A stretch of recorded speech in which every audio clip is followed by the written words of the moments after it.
The whole world shares the bounty of the skies, the rain and clouds that grace the earth beneath. The moon was never meant to be a foreign realm.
Ad Astra Abyssos.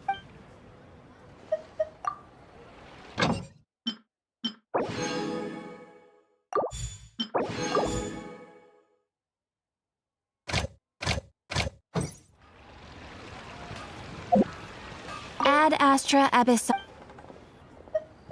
I am sorry, but you...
The Adeptus arts are most miraculous. But unless one first cultivates the mind before cultivating these arts, all their feats will be like the moon's reflection on water, shattering at the slightest touch.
we're here!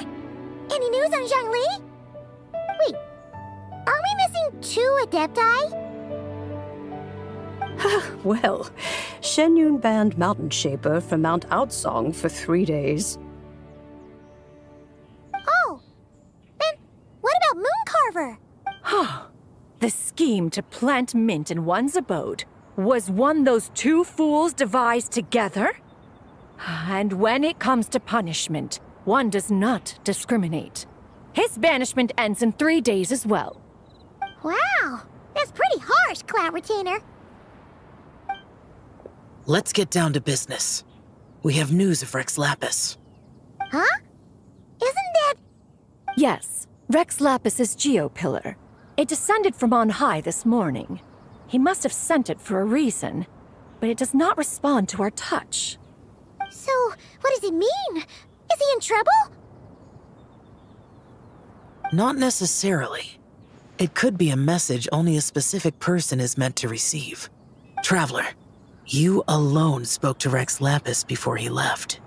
Oh, so it must be for the Traveler. Give it a try.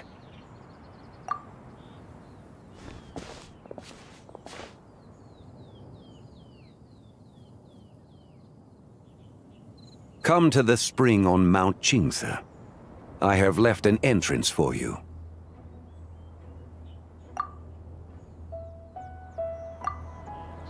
Well, Just as one surmised, it seems that Rex Lapis will not countenance our involvement in this matter. That would not surprise me in the slightest. He's always had a soft spot for the Traveler, after all. But be that as it may, we have served Rex Lapis for millennia now. In other words, I'm sure this has nothing to do with favoritism. He's probably just trying to protect us. that's right. So you mustn't let your guard down, even if Rex Lapis is by your side. Alright, let's get going. We'll try not to keep you all waiting.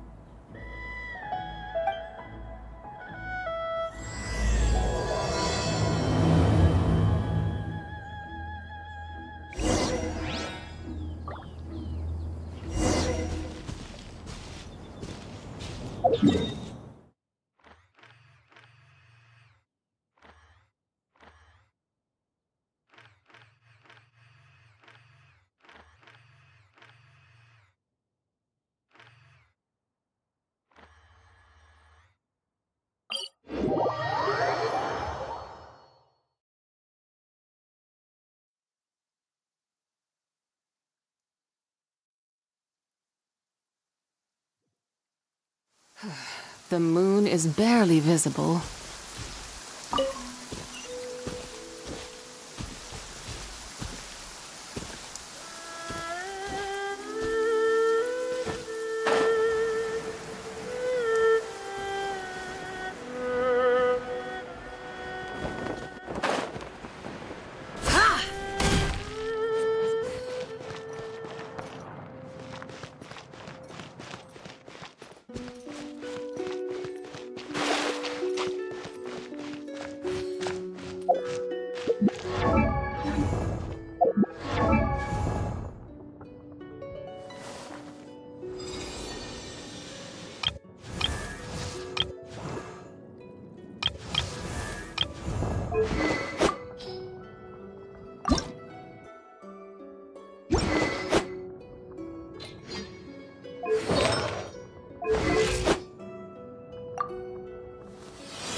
The moon is... Yeah!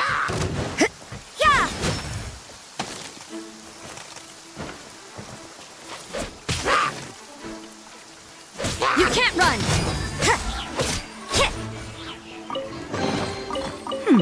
There are a few interesting trinkets here. Judgment!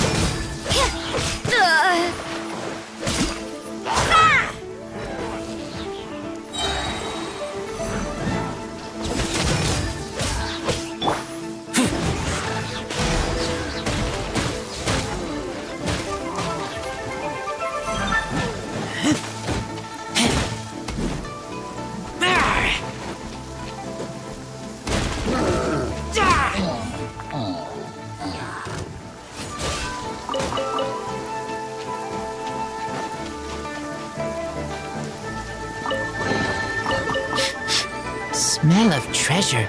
Strange.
You should take it. It may prove useful.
There is no harm in claiming forsaken possessions.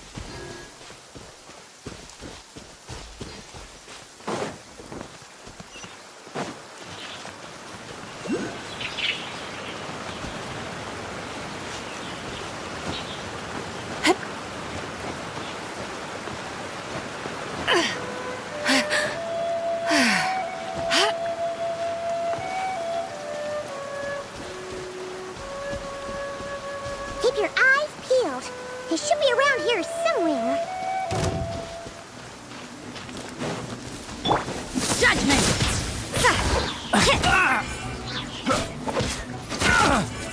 That tingle?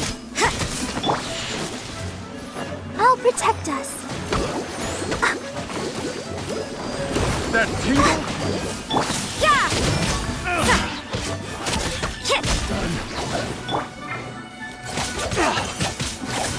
Be cleansed!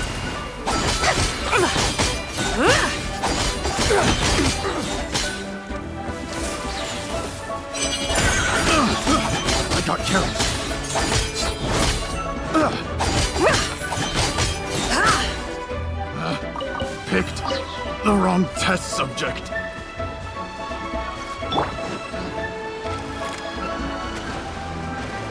Judgment!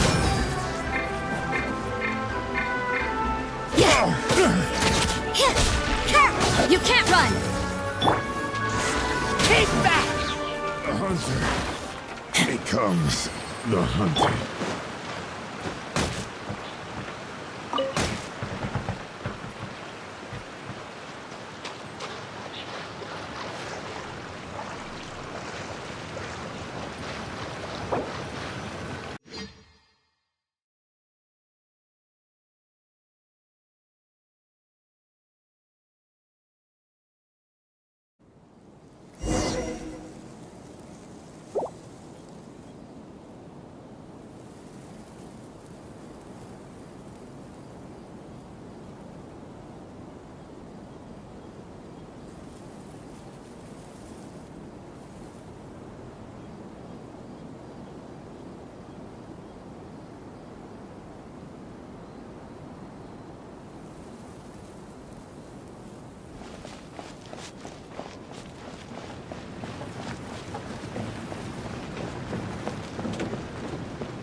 Who could have imagined that the once mighty Geo-Archon might end up so, sitting on a humble stool in the woods, quietly weaving moon lanterns? You really do look like an old man now. This is a Shao lantern, not a moon lantern. In ages past, when the gods waged war and the world was in turmoil, these lanterns were lit to guide fallen warriors back to their homes. Had you tarried in the mortal realm for but a little while longer, you might have become quite accustomed to them. Even so, it bears such a striking resemblance to the moon lanterns they used to offer up to the heavens. Could this truly be mere coincidence? Perhaps in some sense it is, yet in another, it isn't. For instance, who is to say that some of Langan's magnificent jade did not become part of the very foundations upon which Liyue Harbor now stands? It is conceivable that this ritual was transmitted in such a manner too. Now, let's not let ourselves get carried away. For all its splendor, do not forget that, in the end, even Langan could not escape its heaven-sent fate. Alas, it is just a pity that the little creatures of this world may never again lift their eyes to the moon, even should misfortune befall them. But you, Geo-Lord, now that you rule this realm, why take the trouble, not to mention the risk, to visit one who bears such profound guilt as I? Are you not afraid that you might be sullied by the curse of time that was laid upon me? There is no risk to speak of. At least, not in comparison to that which you took when you defied the heavens all that time ago. As I have stated, time and again, it was not I who defied the heavens. Geo-Lord, the ancient affairs of Langan have nothing to do with me, for I am but one of her deadly selves, severed before her demise. My name is not Zibai, but Zichao.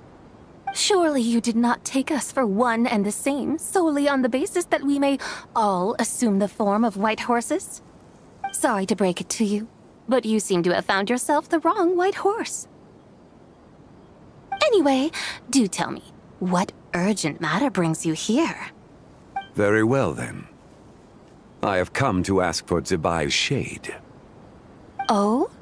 So, the Geo-Lord has set his sights upon Zibai's human soul. And what is it that you intend to do with it? The world outside is changing.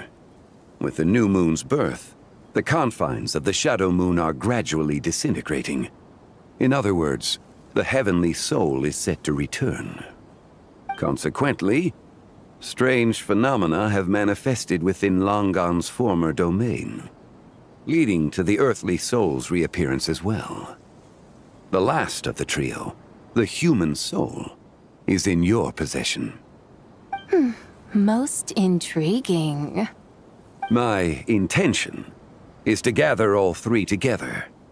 so that an old friend may finally make her return. I must admit, it seems that some remarkable affairs are coming to pass in the outside world. Yet there is one thing you seem to have overlooked, Lord of Geo. Back in the day, it was you that freed me from that painting. And afterwards, I took up arms in your name. Together we first subdued Chenyu Vale, then brought peace to Mount Qingse. It was for this cause that the contract between us was made. But now that the debt has been repaid, what cause have you to expect my aid? Zibai and I have long been friends. Given not only that you were manifested from a corrupt desire within her divine form, but that you also possess a fragment of her soul, how can you purport to be the wrong White Horse? I think you'll find that we are now as separate and distinct as any two beings ever were. What once shone with radiant purity has long become dust. What you see is no longer what it was. Oh, great Lord of Geo. Should this still be unclear to you, I bid you take your leave. It seems that the fault lies in my own lack of consideration. As you wish. I shall let this matter rest. Wait! One moment, if you will. Should this not be your opportunity to propose a new contract? The part where you make me an offer I simply couldn't refuse? Even those puny mortals know how to haggle when striking their bargains. Should you, the famed god of contracts, not likewise strive for success through negotiation? Come now, enough with the posturing. It's time to name your price. Very well. I had, in truth, prepared a new contract for your consideration. I knew you would not come before me unprepared. Yet, you should know that I want for nothing, for I live in the mountains, carefree and untroubled. Occasionally, I even find sport in teasing the mortals who stumble into my presence. Then why persist in telling them those ancient stories? I speak of what transpired before the sky collapsed and the earth sank into itself. That is merely my way of passing the time. And what of it? Would any believe, much less remember, the ramblings of a mountain hermit? Those tales have long since spread throughout the mortal realm. Who?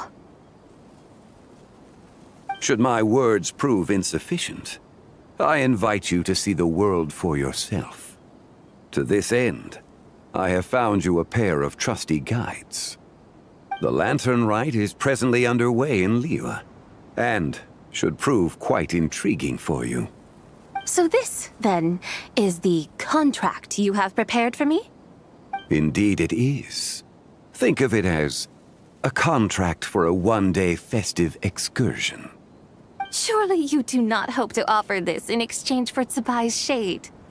The foundation of my very existence for a little excursion seems a little steep, wouldn't you say? Why not see for yourself? You can always decide afterwards. The final determination, of course, shall rest with you. Is that so? Then perhaps this deal might not be entirely off the table after all. Hey, it's Xiangli! Oh, we've been looking for you everywhere. We thought you might have gone missing. You're here. So these are my guides. Well, well. They certainly look the part, I'll give you that. Guides? Oh, you poor innocent little creatures. The benevolent Lord of Geo has sold you to me, which means that for the rest of this day, you belong to me. Sold us to you? Just what have you gotten us into, Xiangli? The situation is not quite as dire as that would sound. I ask only that you accompany my Adeptus friend on a tour of Liyue. I would suspect that depends on how well you entertain me. Entertain you? Let us start with this Liyue harbor of which I have heard so much. Nowhere is quite so fascinating as a place teeming with little mortals. How come this Adeptus sounds so different from what Paimon imagined? Okay, we'll take care of it. Get ready to find out why they call Paimon the best travel guide in all of Tibet.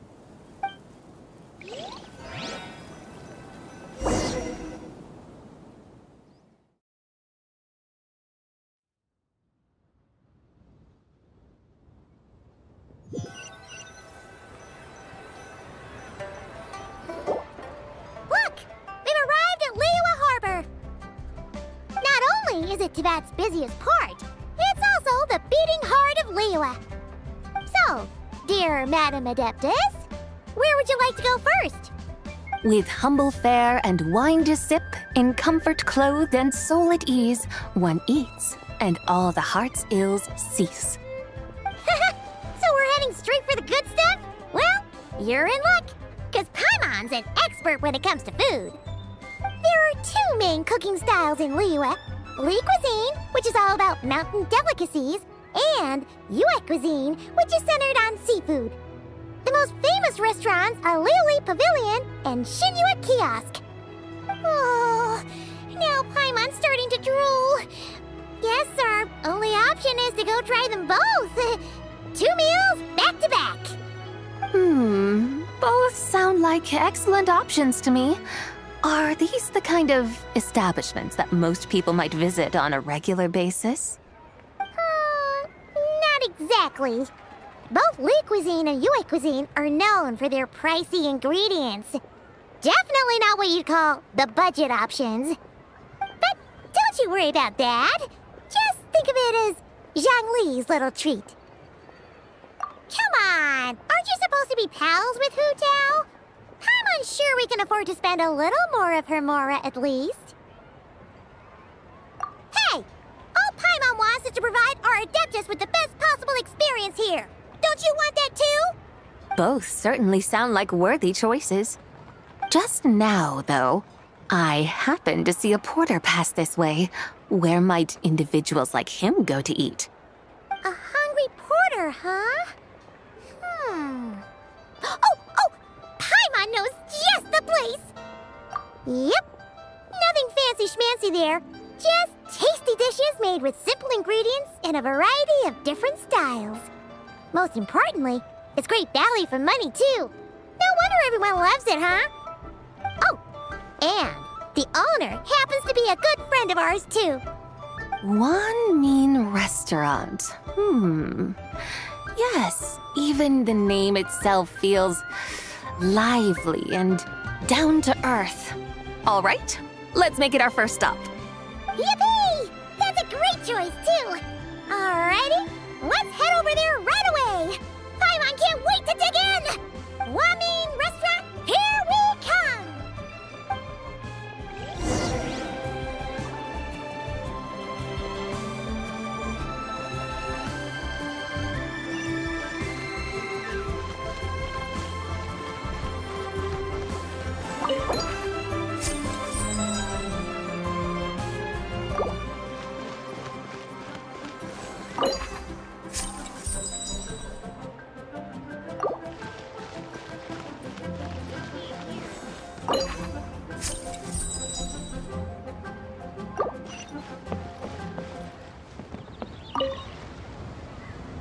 Traveler, what a pleasant surprise. Happy Lantern Rite. I did ask Miss Pingxi to help arrange a commemorative photo shoot. You must be the photographer she had in mind. Wonderful. Looks like I'll be bringing back some lovely photos from this year's lantern. All right then, Master Photographer. What kind of pose do you think would be the most photogenic?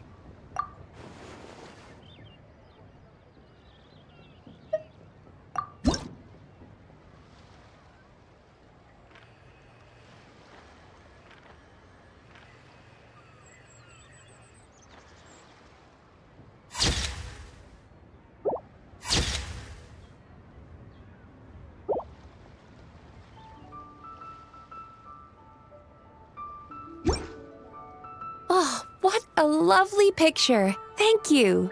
I'll keep it safe. I think I'll have it framed and put in the shop. And to you. Nobody in Liyue Harbor is sleeping a wink tonight, are they?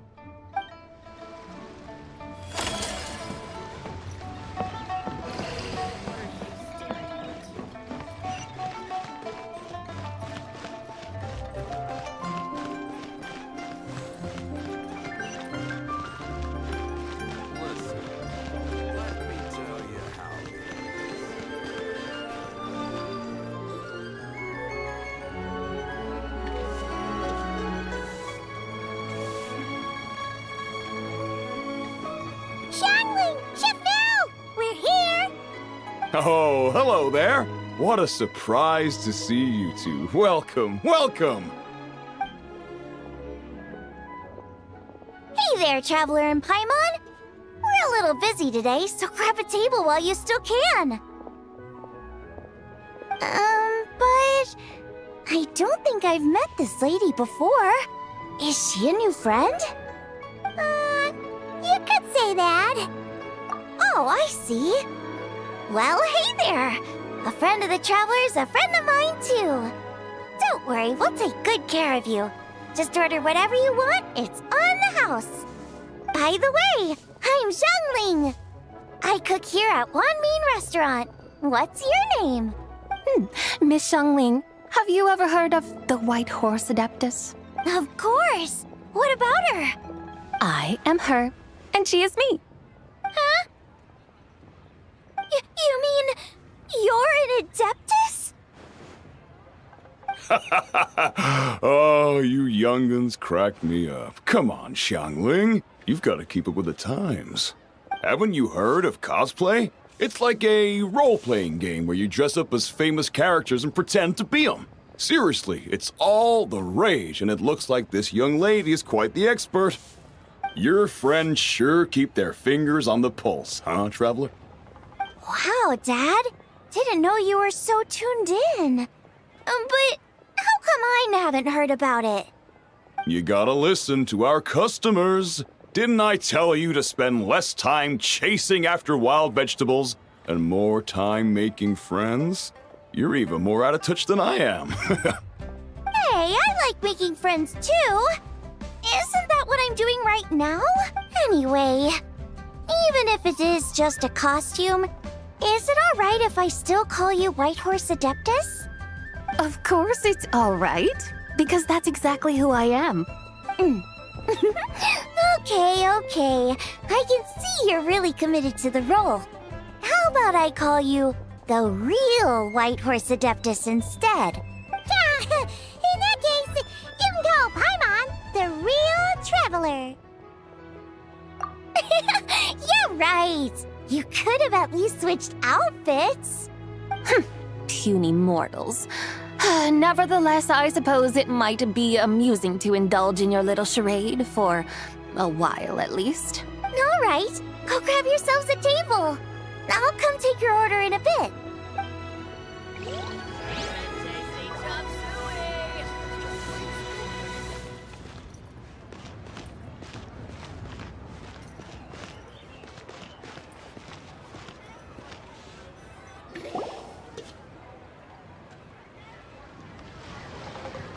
Hello. May I ask if Miss Xiangling and Chef Mao are here? Yeah, they're just over there. Wait a sec. Aren't you? So, what would you like to... You're... Hello, Miss Xiangling. It's me, Lu Xiangxiang, the one who broke some stuff here at your restaurant a few days ago. I just wanted you to know how sorry I am. I honestly don't know what came over me. Please forgive me. Oh, it's you. You really gave me a fright that day, young lady. You didn't actually get food poisoning from our blackback perch stew, right? Come on, Dad. She's come to say sorry. It's all right, Miss Lu. You must have been feeling a bit off that day. You're looking so much better now, though. Why don't you grab a table, too? This one's on the house. No, I couldn't possibly. Hey, it's totally okay. We all feel under the weather sometimes, especially when we're away from home. Go on, find yourself a... yikes. Looks like all the tables are taken. Wanna come sit with us? We've got an extra seat over here. Thanks, guys. So what would you like to eat today? Feel free to order anything you like. I should very much like to sample your renowned poisonous blackback perch stew. It wasn't poisoned. That was all on me. So that's one portion of blackback perch stew. How about you guys? Paimon wants... Sure thing. Looks like Paimon's having trouble making up her mind. Anyway, I guarantee you'll love it. Let me think. Well, since the blackback perch stew is on the spicier side, I guess it makes sense to balance it out with a serving of stir-fried shrimp. And since it's Lantern Rite season, you better try out the triple-layered consommé and come and get it too. Those are our seasonal specialties. As for the carbs, since we've got a full table, how about some right at home? Along with our special chili mince cornbread buns. Trust me, you won't be disappointed. Then for dessert, I'll whip you up some Lucky Snow Delight. I just came up with it a few days ago, and I can't wait for you to try it. Wow! Sounds like quite the feast! Looks like Paimon's in luck today! Am I the only one who thinks that's way too much? Not at all. Don't worry, I know what I'm doing. And to top it all off, our star dish, Adeptus Temptation. You should know that we don't often serve this here at Wanmin Restaurant. But since this is my first time cooking for the White Horse Adeptus, I'm pulling out all the stops. Okie dokie, just sit back and relax. I'll have your dishes out in no time. Hold on. Did I just hear Miss Xiangling mention the White Horse Adeptus? You did indeed. And you're looking right at her. That's a joke, by the way. She's cosplaying. Oh, I see. Phew, almost believed you there for a moment. Tell me, little one, what business might you have with the White Horse Adeptus? It's a long story. Basically, a while back, I took part in an archaeological dig over at the chasm. While we were there, we discovered a number of relics. Our findings show that they date back to the era of Long Gone, an ancient nation whose people are said to have been the ancestors of some of the modern-day inhabitants of Chenyu Vale. And why might such matters concern the White Horse Adeptus? Because some of those relics not only seem to contain textual references to her, but even depictions of what she looked like.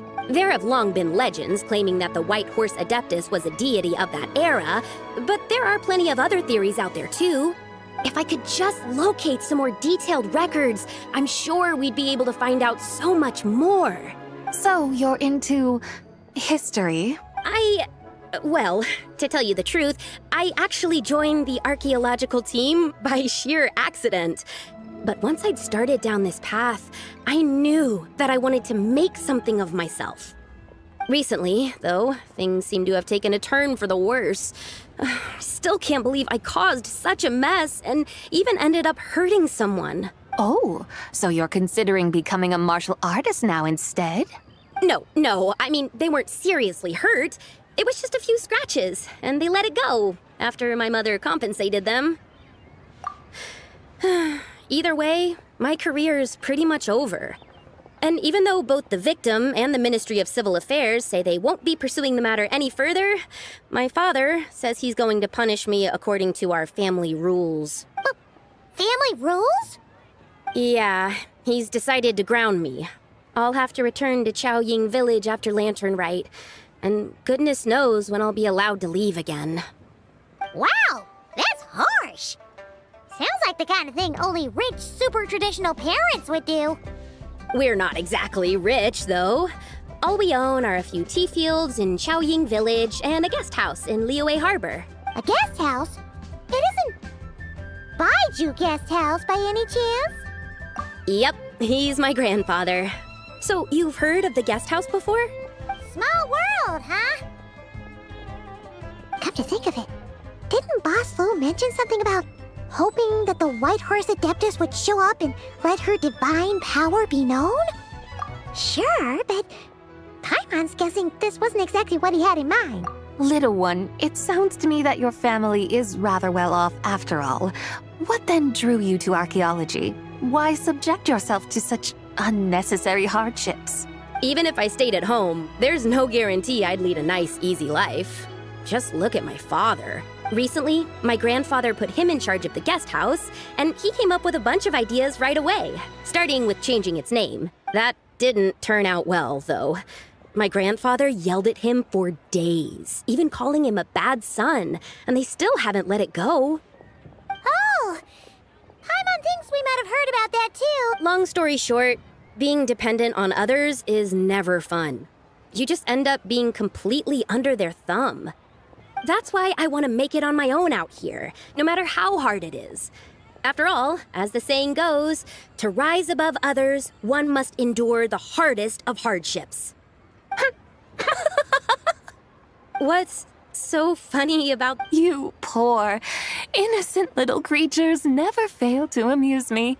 To think you would endure all manner of hardships in your brief time on this mortal plane, and all that merely to rise above others. I would have thought that the wiser path would be to simply roam this world as I do. Huh? Tell me, what is it that you truly delight in? Archaeology? Martial arts? Tea planting? Or perhaps the keeping of a guest house? What I delight in? Yes! Surely there must be something you don't find quite so exhausting. Whatever delights you should not feel like a burden. But do things like that really exist? Of course! Take Miss Xiangling, for instance. I defy you to detect even a hint of hardship on her face when she wields her walking spatula. So, since it seems you are resolved to tread the rocky path, you should strive with all your might to pursue that which brings you delight. You mean, like cosplay? I suppose you might say that. Looks like the White Horse Adeptus is really getting into her role. I think I get what you mean then. Maybe I should have a chat with Miss Xiangling before I head home. Okay, everyone. Sorry to keep you waiting. Here's your food. Wow. It all smells so good. Oh, finally! I get to try that famous poisonous stew. Hey! Didn't you hear what Shang said? It wasn't the stew. If anyone's to blame, it's that other you. What's up? How fiercely this mortal fare burns upon the tongue!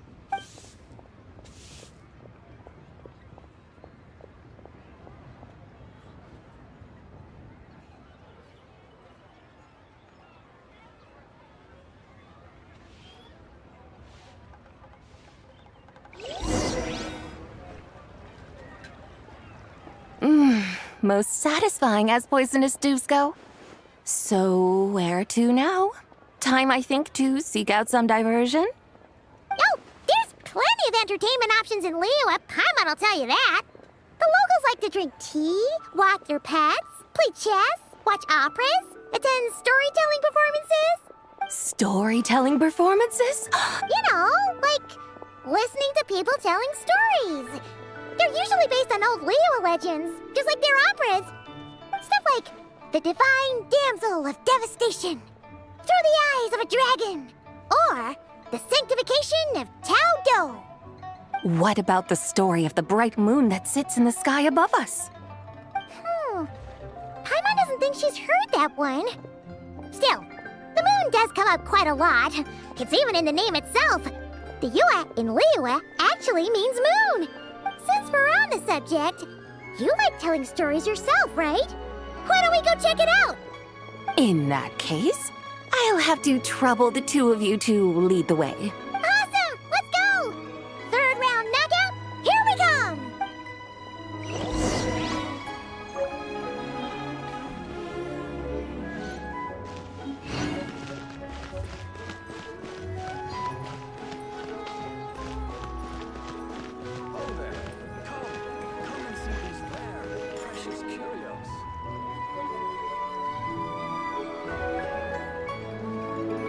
What a tongue twister! I'd have made a complete fool of myself if I tried to say it on stage without practicing it first. Huh! Call yourself Iron Tongue Tien. Wobbly Tongue Tien, more like. I used to have that problem a lot. But if you just take your time to grasp the meaning and commit it to memory, you'll be able to say it smoothly in no time. You're right, Miss Yoon. I'll give it another try. Hey, Yunchin! Fancy seeing you here! What are you two talking about? Ah, Traveler and Paimon, we meet again. And who, may I ask, is this? You may call me the White Horse Adeptus. The White Horse Adeptus? She's not really an Adeptus. I see. Well, it certainly looks like a lot of fun. Oh, funny you mention it. This type of thing is actually something I'm quite familiar with. Once, to perform through the eyes of a dragon, I decided to imagine that I was Rex Lapis himself. It was the only way to truly inhabit his mindset and understand his resolve to quell those demons. Sounds like you just wanted an excuse to feel all big and powerful. Hey, that's... You just don't understand how inspiration works. You're one to talk. Paimon's traveled all over with the Traveler, and she's seen things that would make your jaw drop. All right, then. Since you claim to be so knowledgeable, why don't you prove it by reciting an ancient poem? An ancient poem? Which one? Ha! See? You mean to tell me you've never even heard of the ancient poem called an ancient... What kind of a title is that? Quit teasing, Paimon. We only just found out about that ourselves. He's talking about the writing on those ancient relics. When we first saw it, we couldn't figure out what it all meant. So in the meantime, we decided to just refer to it as an ancient poem. However, thanks to the painstaking work of the scholars who were tasked with decoding it, it seems like that's exactly what it was. Or rather, an ode offered in veneration of the moon and the White Horse Adeptus. Oh, yeah! Didn't Kuching mention that before? It's got something to do with Long Gone, right? That is correct. The Ministry of Civil Affairs has issued a notice stating that, although it is true that the moon may disappear tonight, we should be in no danger. But if you're worried, we can always take a leaf from the Book of the Ancients. By reciting this poem, I mean, and calling for the White Horse Adeptus' aid. If we do that, I'm certain she'll protect our moon and keep us safe. Oh, seriously? Paimon has to get a look at this.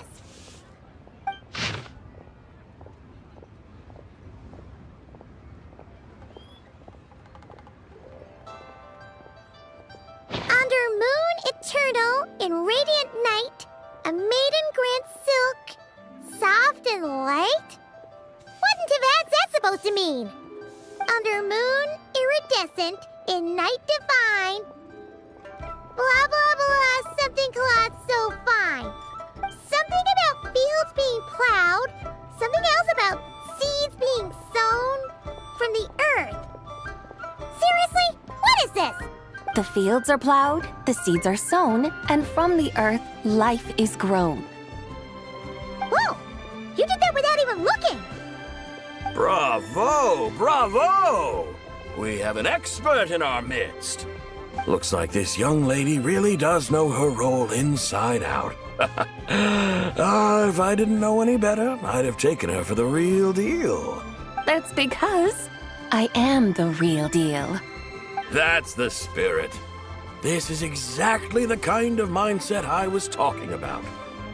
Behold, mortals, I am none other than the indomitable Rex Lapis himself. Kneel before my godly splendor. Believe me, young lady, I know exactly why you do it. Back in the day, I was just like you. I must say you are rather amusing as mortals go. Miss White Horse Adeptus, it is a great pleasure to make your acquaintance today. I have some questions regarding the poem, and I was wondering, perhaps, if you might be able to shed some light on it? You want me to explain the full meaning of its verses? Your guidance would be much appreciated. Fascinating. Tell me, do all the people of Liyue still express such reverence for the ancient ways? Well, it's true that we hold a deep fondness for our history, but it is hardly our only pursuit. One of my good friends, for instance, is even more devoted to the modern Fontanian art of rock and roll. Exactly! And don't forget, great practitioners of the role-playing arts walk among us too. People like me and you, young lady. Yes. So rather than placing too much emphasis on our reverence for the ancient ways, it might be better to say that here in Liyue, 100 passions bloom, each with a voice of its own. I see. Then, I suppose it wouldn't do any harm for me to enlighten you. In truth, it is but a simple poem of blessings. Its meaning is this. As the eternal moon rises in the night sky, a maiden adorned with lustrous jade descends upon the earth. She blesses the kudzu vines and mulberry leaves so that they may be used to make coarse cloth that is nevertheless soft, light, and comfortable to wear. As the iridescent moon rises in the night sky, a maiden adorned with lustrous jade descends upon the earth. She blesses the kudzu vines and hemp so that they may be used to make fine, luxurious cloth. As the frost moon rises in the night sky, a maiden adorned with lustrous jade descends upon the earth. She blesses the mugwort and artemisia so that they may be perfect for divination. So she really did come down from the moon? She shows the people how to use the plow and spade to purge the land of weeds, till the soil, and heap up the earth to make it fertile. Then with the hoe, she teaches them to sow their grain, bestowing the promise of life upon every seed. She blesses the millet and the beans, ensuring that their stalks and vines stretch forth without end. She graces the wheat and the rice, so that their heavy heads are filled with plump, glistening grain. Sounds like she's a real pro at all this farming stuff. The fruits of the field are harvested and brewed into sacred wine for honored guests. This we reverently present to the divine maiden, with every ceremonial not resemble the guardian spirit of our land. I send my heart's desire, ascending to the heavens, beseeching you to grant us good fortune and blessings in the coming year. Huh? So, that's what it's supposed to mean? I find myself speechless. Moved beyond the power of words to convey. A truly remarkable performance. I did not anticipate that anyone could unravel this poem with such depth and clarity, and so soon after the Ministry of Civil Affairs noticed, too. I'd even begun to consider myself somewhat versed in the matter, but as they say, there's always someone more knowledgeable out there. Allow me to extend my thanks to you, Miss Whitehorse Adeptus. You are far too humble, young one. I must confess, it is I who have been surprised, not only by you, but also by this Liyue harbor of the present day. Ah, so you're not from Liyue. And what, may I ask, has surprised you about it? Oh, it's nothing really. Just some old memories scattered here and there. Very well, my guides. I suppose it is time we set forth on the next part of our excursion. I'd like to go see that wharf now. What say the two of you? No problem! We'll take you wherever you want. Oh, leaving so soon? Before you go, allow me to introduce myself. I am Yunjin, director of the Yunhan Opera Troupe. May I ask your name in return? My own name is scarcely worth mentioning, but since you asked, perhaps I'll tell you the title of that poem instead. Huh? So, it isn't actually called an ancient poem? Of course not. Its real title is Odes of Long Zabai. Odes of Long Zabai. All right then, until we meet again.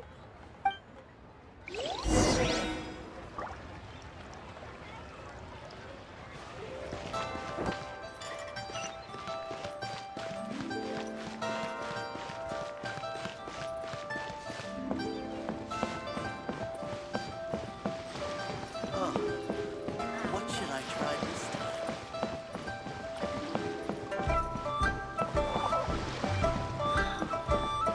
Could that be she's boat?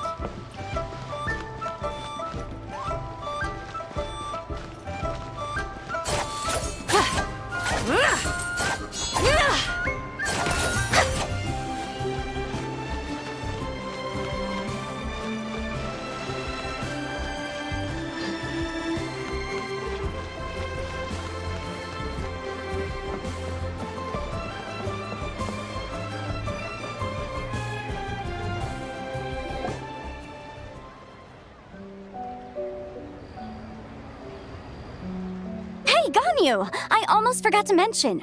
On my recent trip to Notcry, I came across something really fascinating in the Frost Moon Scion's library. I found records in their collection of another divine envoy living on the moon. A divine envoy on the moon?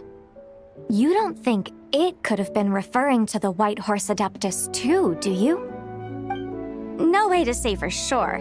Still, the similarities between our legends are intriguing, to say the least.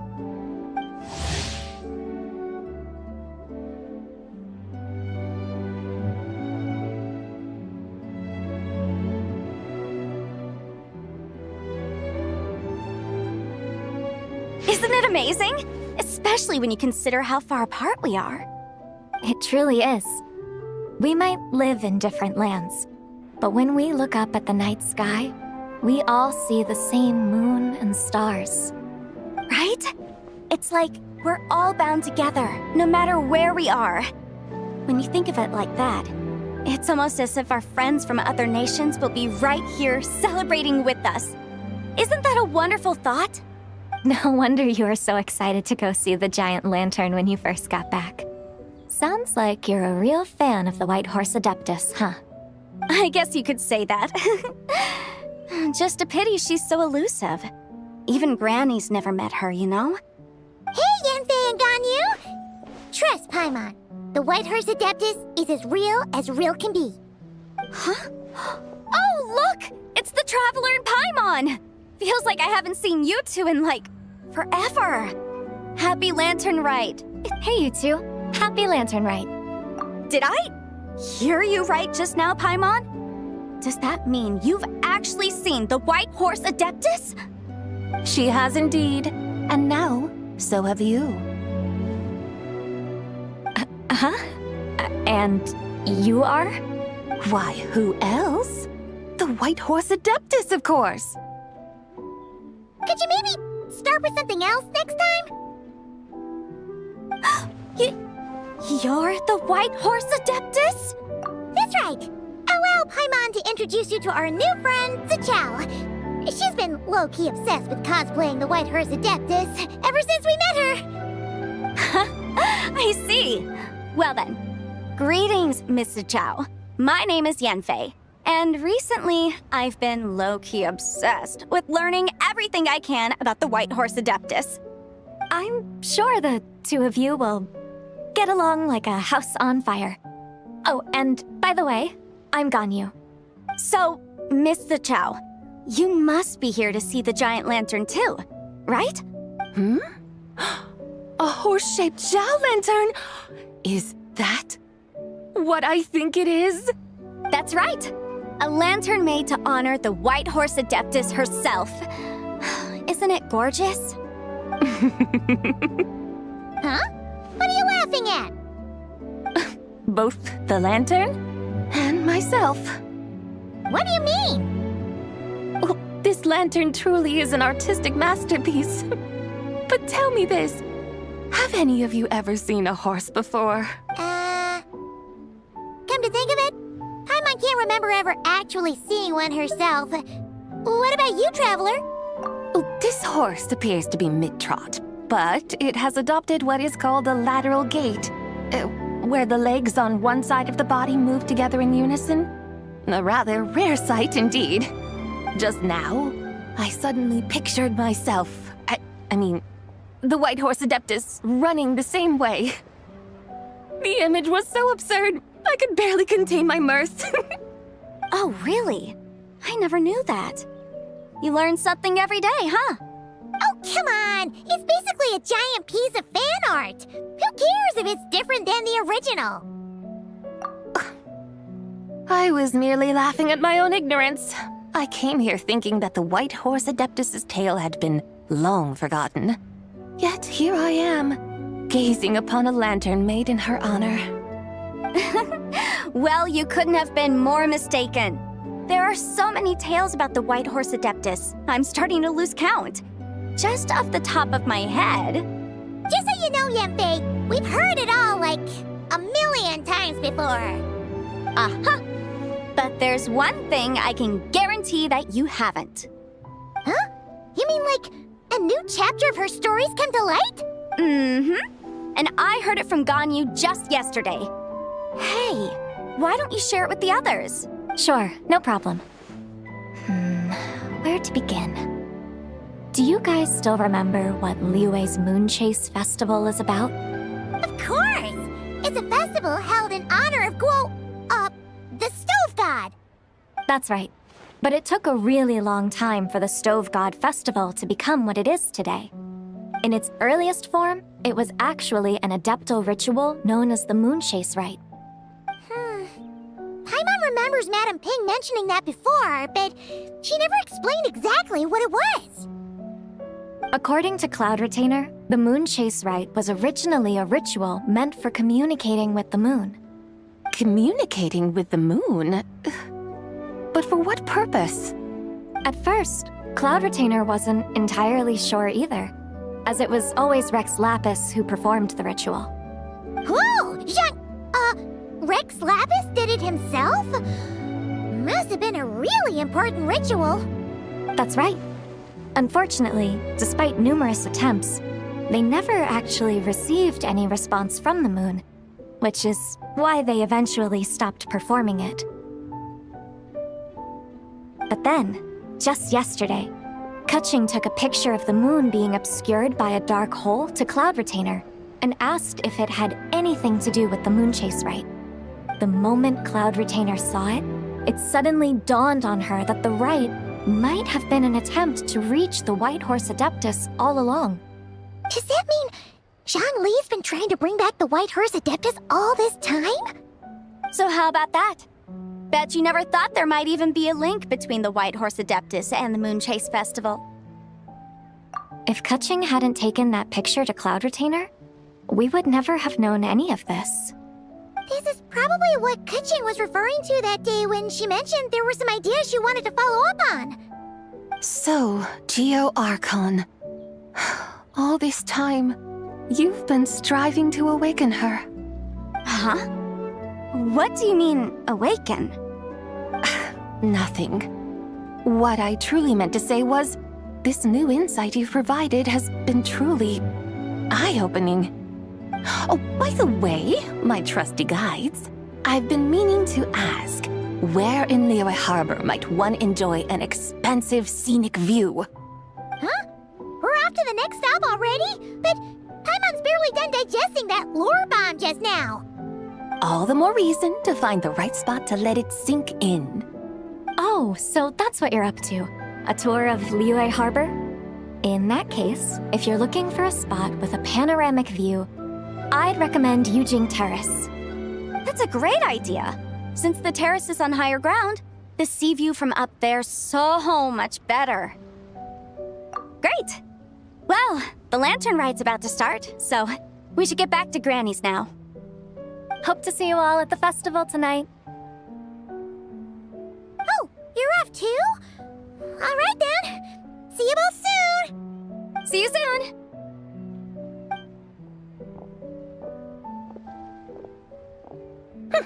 Very well, my guides. What are we waiting for? Okay, you're the boss. Eugene Terrace it is. After all, the customer's always right. Something else you needed to do? Oh, Paimon likes that idea. And what, may I ask, is a photo? It's this awesome invention that lets you record moments in the blink of an eye. Except, you've gotta try not to actually blink. Oh? What must I do in preparation then? Nothing. All you gotta do is choose a pose. The Traveler will handle everything else.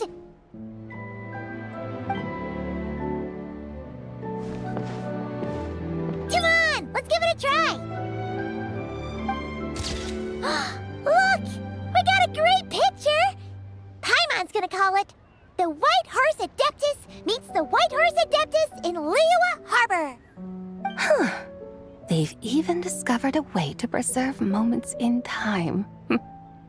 Now I truly am curious to witness what else these mortals might accomplish. Very well, let us proceed. Eugene Terrace lies in that direction, does it not? Hey, wait for us!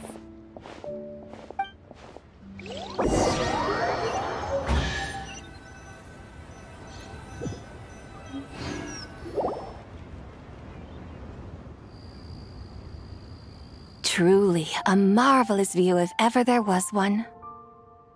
It seems the charm of this Liyue harbor is only heightened by the sun's dying light. And soon, people will start releasing their Xiao lanterns to mark the most important day of the year. Practically everyone will be with their friends and family, eating a big meal, chatting, and even setting off fireworks. Trust Paimon, it'll look even more amazing then. What do you say? Want to stay to see that? No need. Let us bring this weary day to a close. Weary day? You mean, you didn't enjoy your tour? I had imagined you would arrange for me to witness some grand spectacle. Perhaps the descent of divine beings, the manifestation of the sacred before mortal eyes, or the appearance of a selfless hero come to aid the helpless and downtrodden. Or, should that not come to pass, then at the very least spend a little more coin.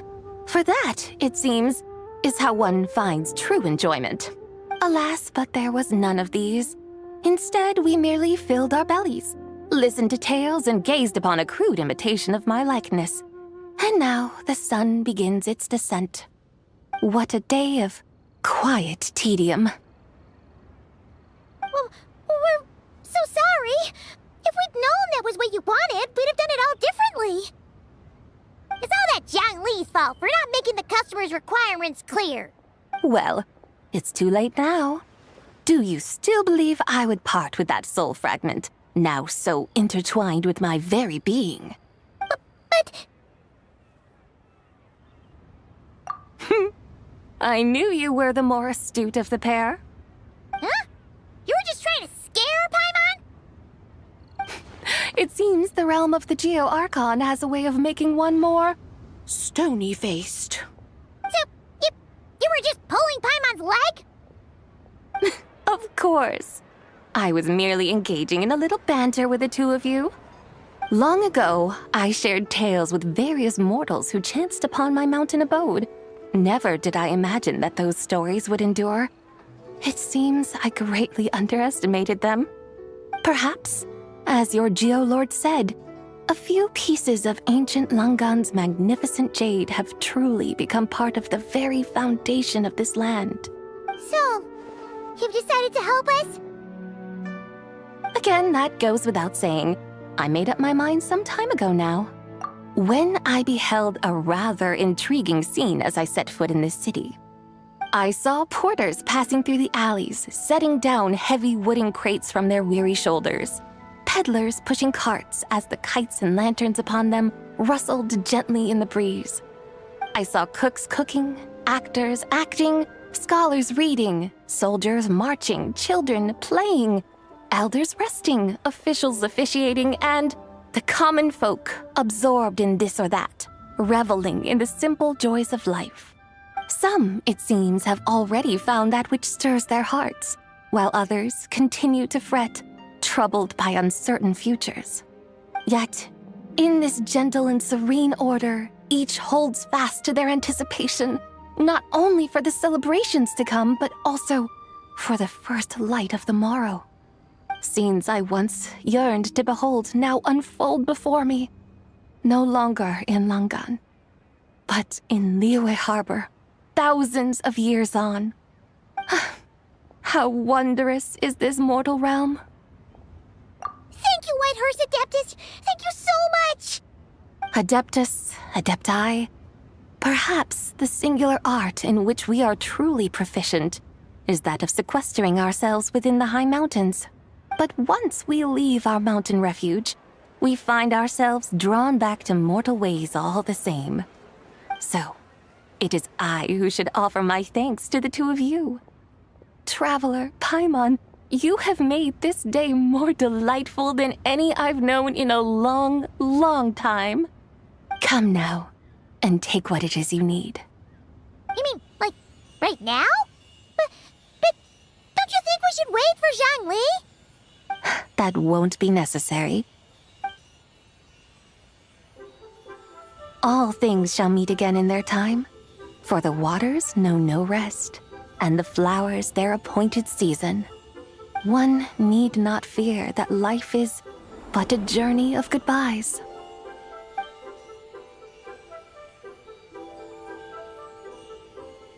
Is she gone?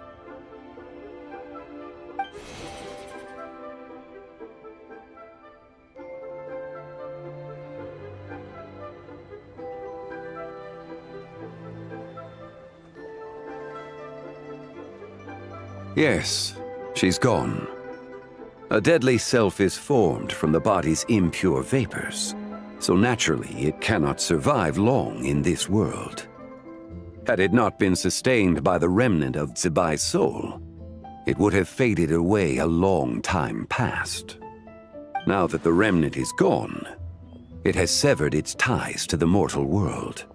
Zhengli! When did you get here? A while ago.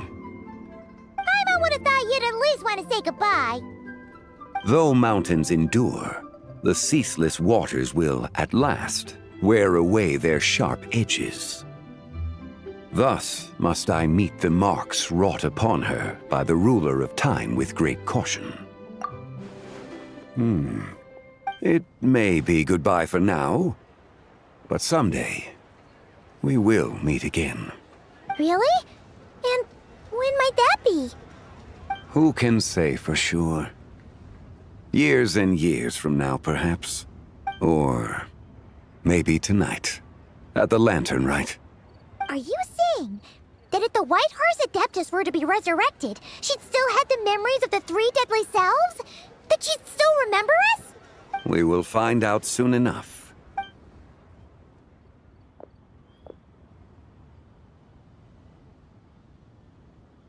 It is time. The rite is about to begin.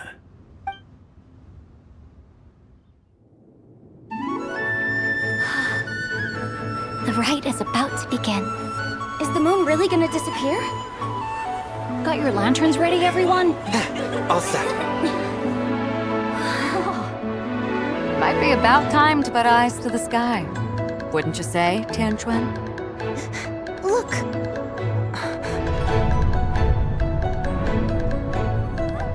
When the sun's out, eat the sun. When the moon's out, eat the moon. Whoa, is this the lunar eclipse? Under moon eternal, in radiant night, a maiden grants silk, soft and light. Under moon iridescent, in night divine, a maiden grants fiber for cloth For so you. fine. Under moon of frost, in night so great, a maiden grants tools to divine our fate. The fields are plowed, the seeds are sown, and from the earth, life is grown. The seedlings stretch, the crops do rise, and all unfolds before our eyes. Fruits are gathered, sweet wine is poured.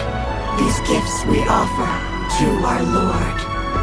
Pure is heaven, so fair and bright, she shines as light in this dark night.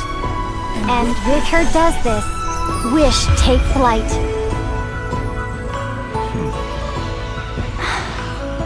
Devoted soul, scattered and unbound. Let this lantern guide you home. By its light be found.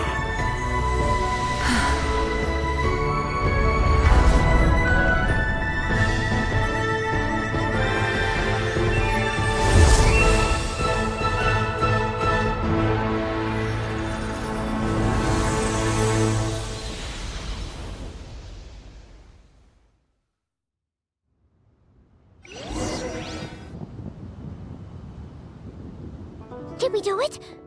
Do we finally get to meet the real White Horse Adeptus?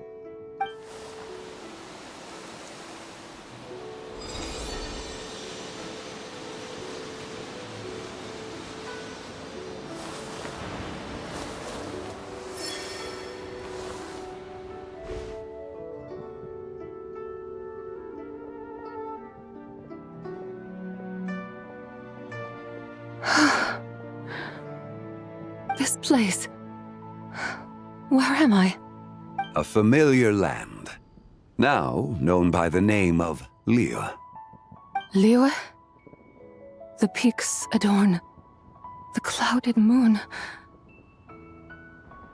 Then, who might you be? Oh no! She seems to have lost all her memories after all. And those countless lights in the sky, what are they?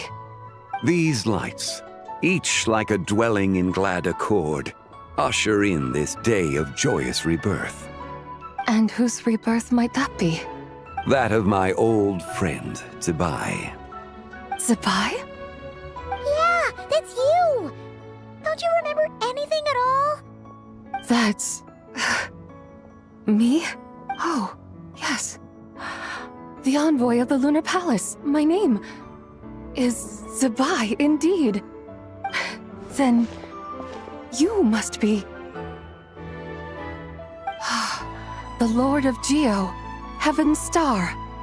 Many years have passed since we last saw one another. Zibai, my friend. Welcome home. Home? But why does this place, this Liyue, feel at once so strange and yet so familiar? Who you are? Who are you?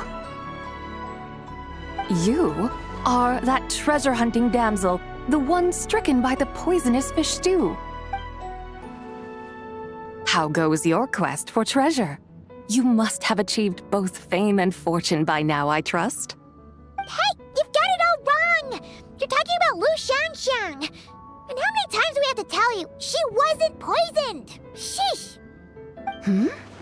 But I could have sworn... Oh, that's right. You're that impudent blonde youngster who kept meddling in my affairs. And to think you even had the audacity to presume yourselves worthy of being...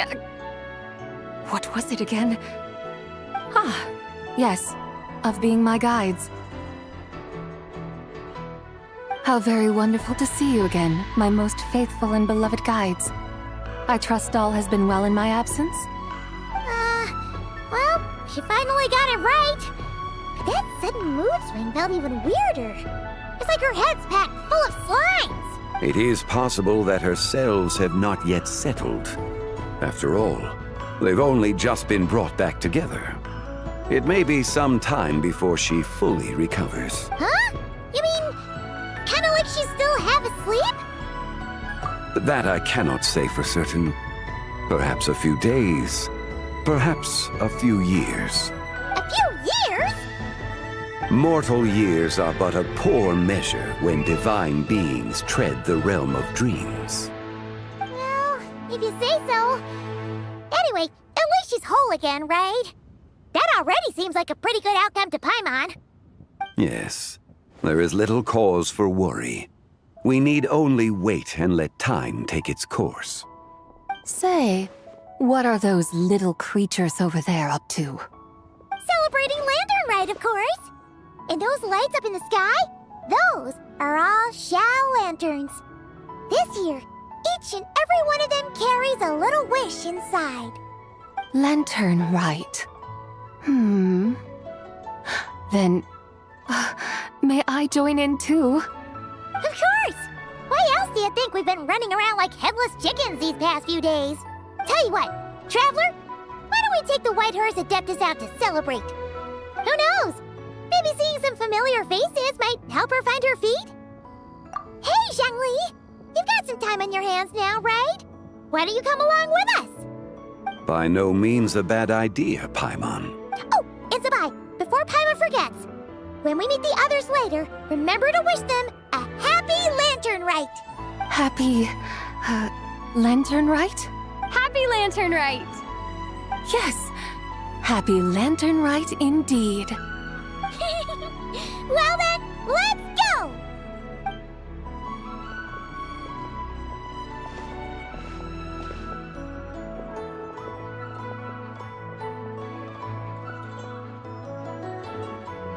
Lantern Rite. A night of joy, reunion, and moonlit blessings for all.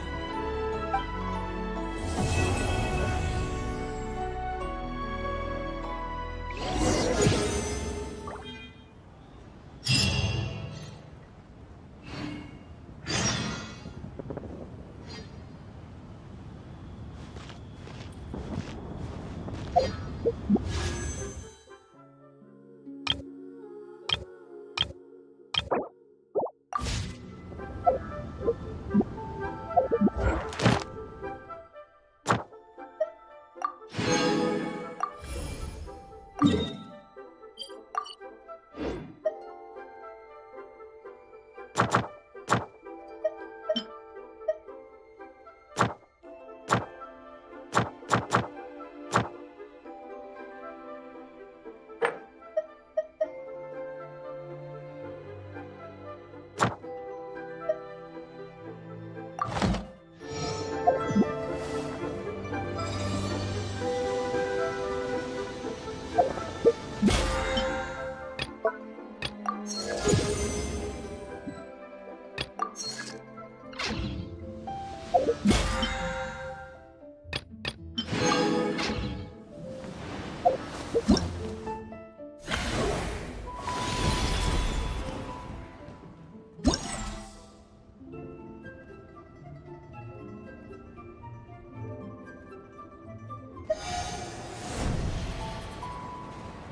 The craftsmanship of these Xiao lanterns is something else. How does Lanyan do it? Oh, hey, Traveler. Happy New Year. Yup. Took me ages, but I'm gonna paint Manzai on it too. Oh, and I gotta make one for Pops. Whew, that should do it. All that's left is sending it off to the sky.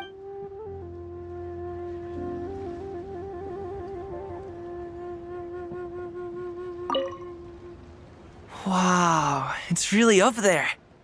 Next up, happy Lantern Rite to you, too. Hope you have a prosperous new year.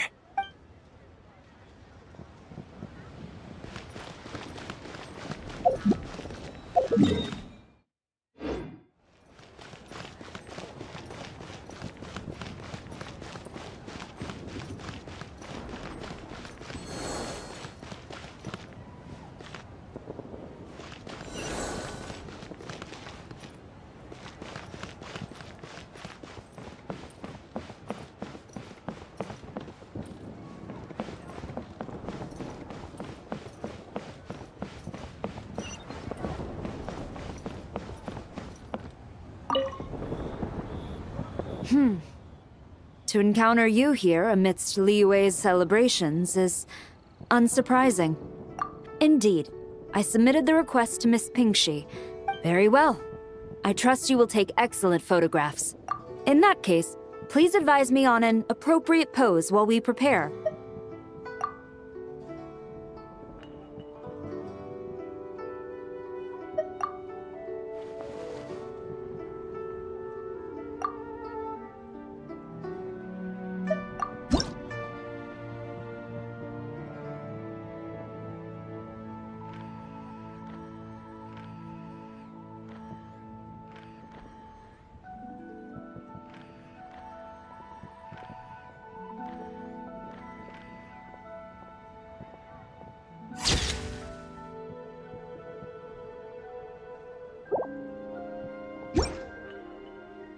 commendable picture. A perfect memento for the occasion. My thanks. I will treat it as one of my personal effects and take care of it accordingly. Thank you. Happy Lantern Rite to you as well. But if I may ask, does the Millilith always maintain such strict vigilance during Lantern Rite? To maintain such strict discipline even amidst the festivities? I'm impressed.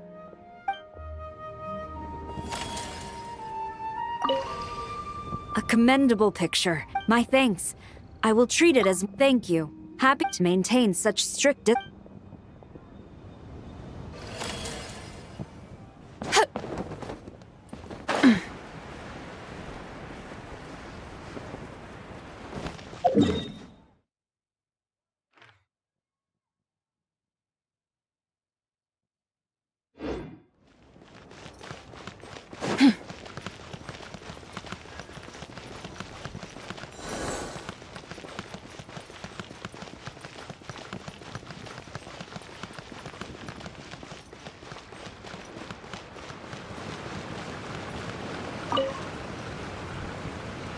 Oh, happy holidays, traveler. The Duke mentioned we might meet you here, but I didn't expect our paths to cross so soon. Yep. He invited me to experience Liue's lantern rite with him. We met a very kind lady at the harbor who said that if we'd like, she could... Oh, that's perfect. Sure. Well then, as the professional photographer, what pose would you recommend?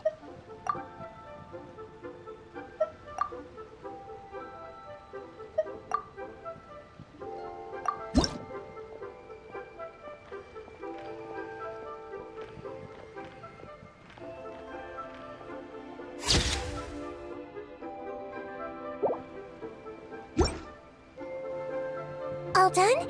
May I look? My expression looks great! Oh, it really is a lovely photo. Bye! Have a wonderful lantern rite!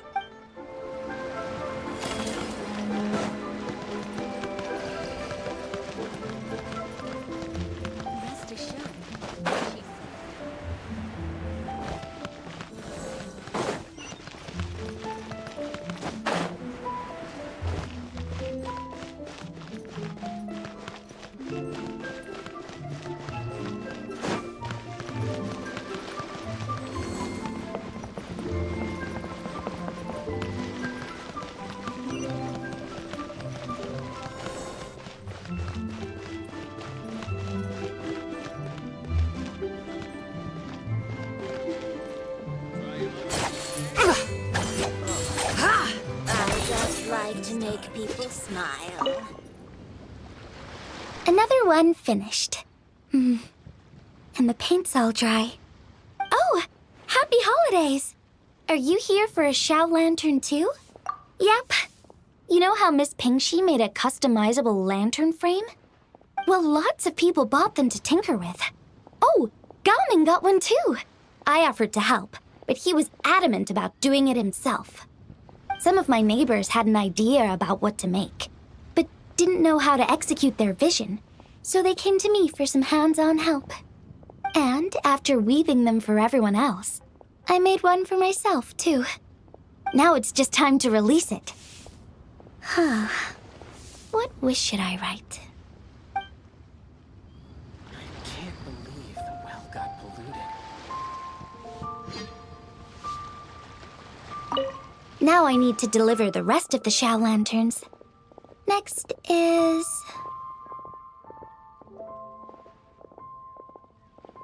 Happy Lantern Rite! Be sure to enjoy yourself. Adventurer! Last around against me?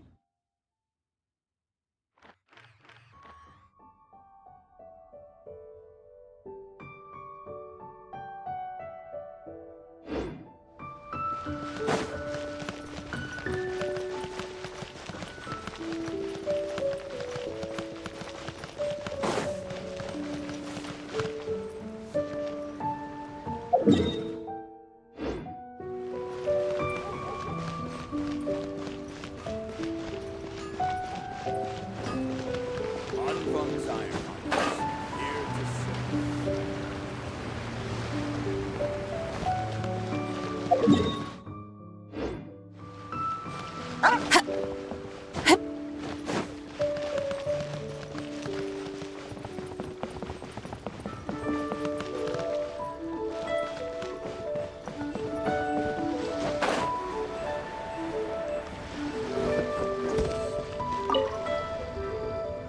Traveler, had a feeling I might run into you here. Allow me to extend a traditional Liyue greeting. Happy Lantern Rite. Correct. I requested one from Miss Pingxi. Seems she really did secure a professional photographer. Shall we, then? Take a good shot. I plan to stick it up on my office wall when I get back to Fontaine. Sure. Do I need to strike a pose? Or suggestions?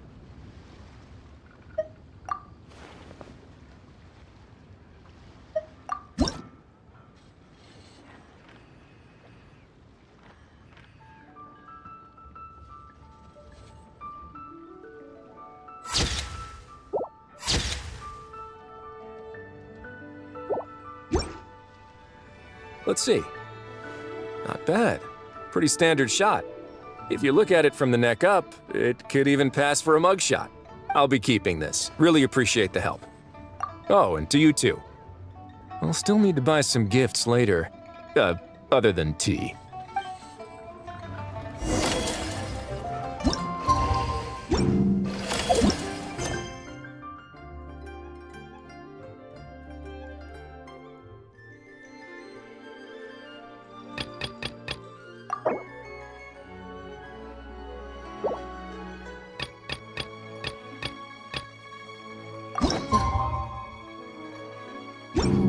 Shares the bounty of the skies, the rain and clouds that grace the earth beneath.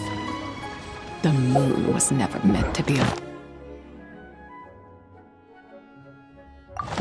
foreign realm.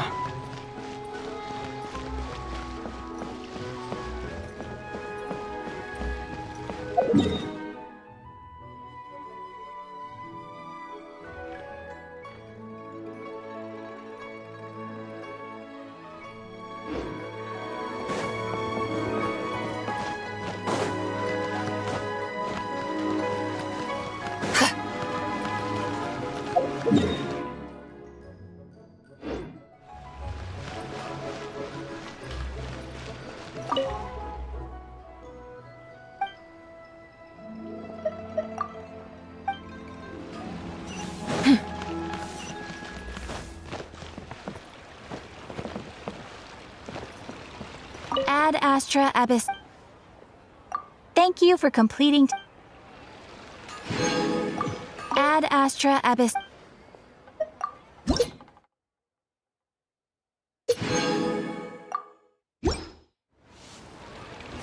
Ad Astra Abyssa.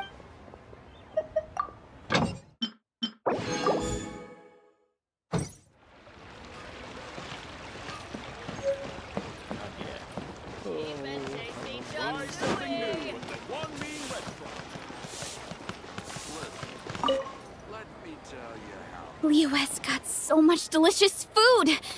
What should I eat next? Oh, how about boiled fish?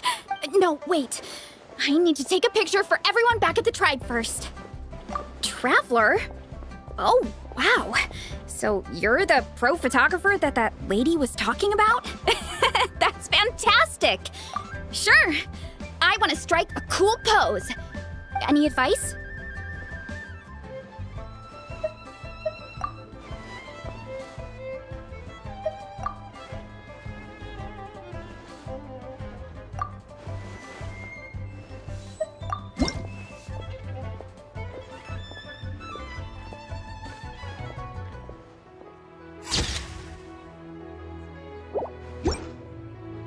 Done already? Oh, let me see. Whoa, told you they'd be good! Now, would it be the best spot in the orchard to hang it? Thanks! Next up, some more delicious food!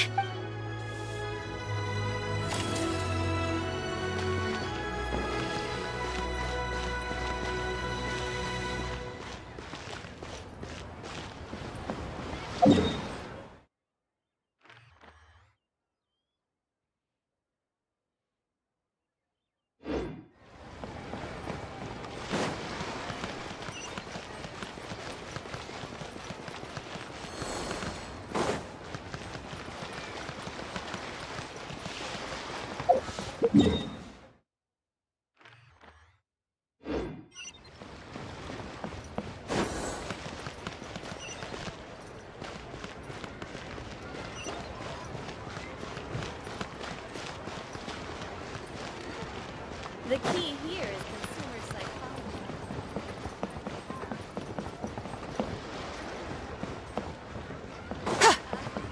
Join the Adventurers Guild.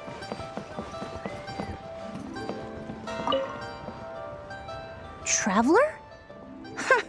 Happy holidays! Huh, you could say that. I had already planned to come to Liyue. I had no idea I'd arrive just in time for Lantern Rite. I even asked a young lady to teach me to craft Xiao lanterns. Thank you. She told me it's still...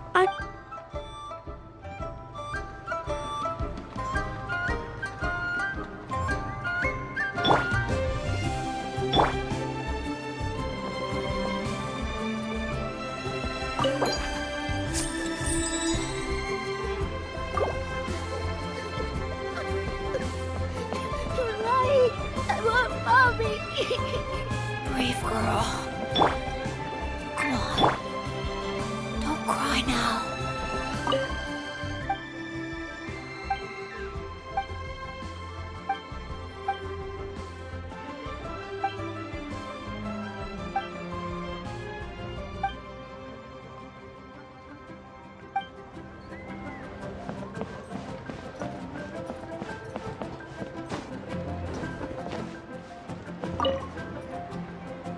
If you make a lantern like this and release it... Oh, you're in Liyue too? Happy Lantern, right? Yeah, my advisor sent me. But I work on star charts. But she had already bought me it as soon as I got off the... I'm not sure I need a... So I followed her and... thanks.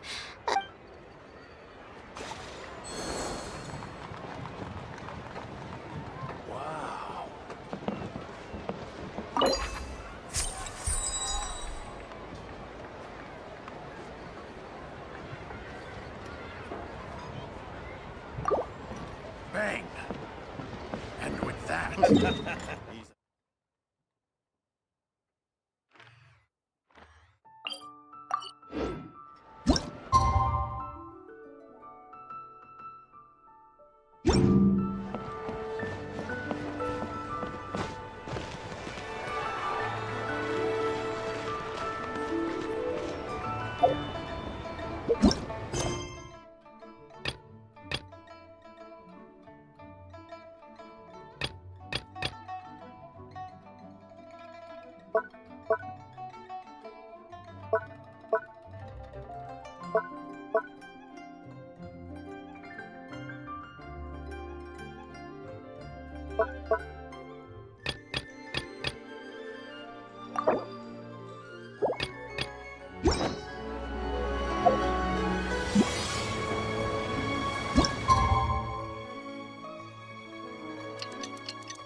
Paimon wonders how the White Horse Adeptus is getting along. Maybe we should check in on her? We can ask Zhangli where she is.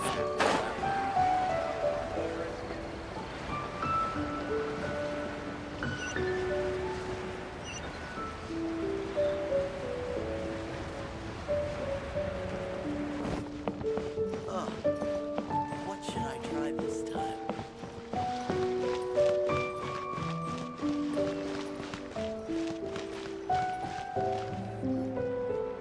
Oh, looks like Zhangli hasn't stopped by for tea today. Hey, are you two looking for your friend? Is Zhangli up that way? No, but that young lady who was dressed up as the White Horse Adeptus the other... I just saw her head toward Wanmin Restaurant. I was wondering why she was eating alone. Oh, what luck! We were just on our way to find her. But what's she doing at Wanmin Restaurant? I have no idea. She couldn't have forgotten who I am, right? I mean, we're... Maybe she... Oh, that makes sense. Her eyes were red. You young people, staying up all night because you think you're invincible. A word to your friend from someone who's older and wiser. Paimon wouldn't be so certain about the older and wiser part. Yeah, what was that? Hurry along, then. Oh, and don't forget to come back and check out my Rex Lap.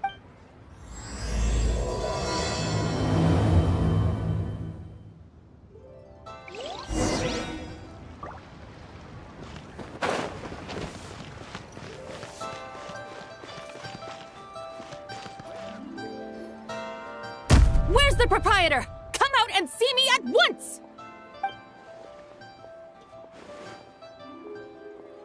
Xiangling and Chef Mao aren't here right now. What can I help you with? And who might you be? My name is Shenhe. I work here at Wanmin Restaurant. Shenhe. Shenhe. Are you that crane adeptus who loves planting mint? It's been a few days. Have you improved your gardening skills? Did you manage to cover the slopes with mint? Mint? I don't know anything about mint. But I am familiar with Genshin and glaze lily. Ha! Already casting mint from your mind. How can a practitioner of self-cultivation be so fickle, chasing after every new plant that catches their eye? I'm not sure I get what you mean. Are you delirious from hunger? Would you like something to eat? Shenhe! White Horse Zabai! So this is where everyone is! Traveler, Paimon. It's been a long time. Happy Lantern Rite. Is this customer a friend of yours? Don't mind her, Shenhe. She's just a little cranky because, she didn't sleep well last night and she's only just woken up. Look how red her eyes are. I see. In that case, Miss Zabai, I have a tonic here infused with Xingxin. It's cool and soothing when applied to the eyes. Stop right there! Who are you two noisy children? Hey! Have you forgotten about us already? Guides. Ah, yes, now I remember. What luck! I was just looking for someone to show me the way to Elong Wharf. Huh. Is she starting to come around? Someone requested my help in purchasing some tea leaves. I was informed they have discounted prices during the festival and that I shall get a good deal there. Tea leaves? This sounds like Zhang Li's doing. Your friend Rex Zhongli initially requested the most expensive tea, but then a young lady in a hexagram hat mentioned he'd burned through the Wangsheng funeral parlor's yearly expenses at an exhibition a few days ago. As such, he is only permitted to buy items that are discounted this month. Oh, that's his boss, Hu Tao. It's about time she realized the problem and put a stop to his spending sprees. Oh, I see. So that's why you're here. Unfortunately, Wanmin Restaurant doesn't sell tea leaves. If you're truly in need, I could gather some wild tea from the mountain slope. You don't sell tea leaves? But I remember your boss, Miss Lu, saying that she owns tea fields. You really should get some rest. The person you're talking about isn't the boss of Wanmin Restaurant. She's just like you. She came here to eat. Is that so? Life really is full of surprises. What surprises? Your brain really is as gooey as a pack of slimes. I can't believe Zhang Li entrusted. That would be excellent, my dutiful guides. Yes, Miss Crane. I apologize profusely for my improper behavior. I completely understand. Master often says that the human body is like a mechanism in need of regular maintenance. When a person cannot rest at night, they are sure to become irritable and on edge. Miss Crane, you appear reasoned and compassionate on the surface, yet I sense dark forces churning within your spiritual core. Those red ropes you wear are what bind them, am I correct? Oh, you can sense that? Indeed.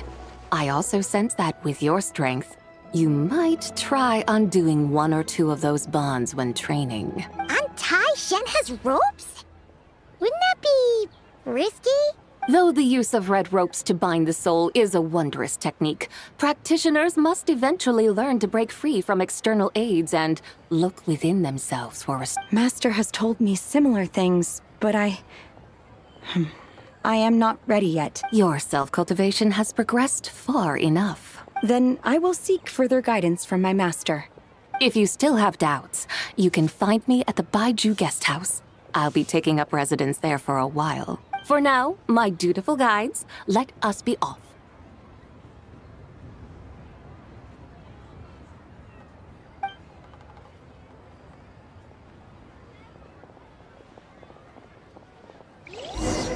Cheap and tasty chop suey!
There is no harm in claiming the forsaken possessions.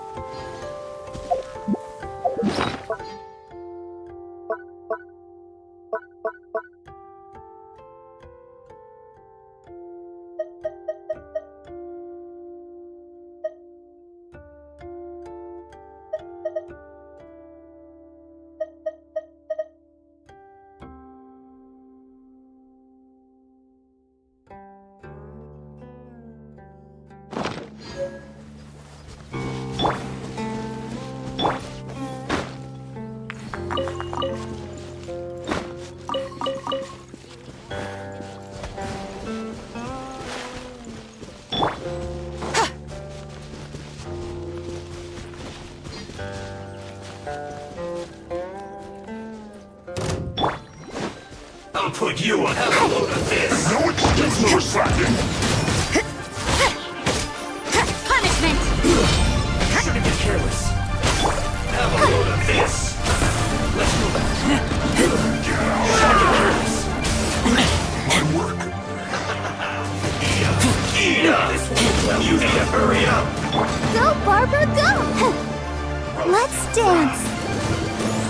You need to hurry up! Feels clogged!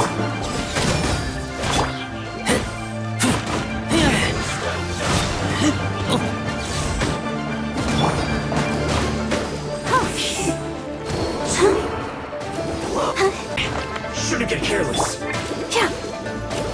Have a load of this. Through.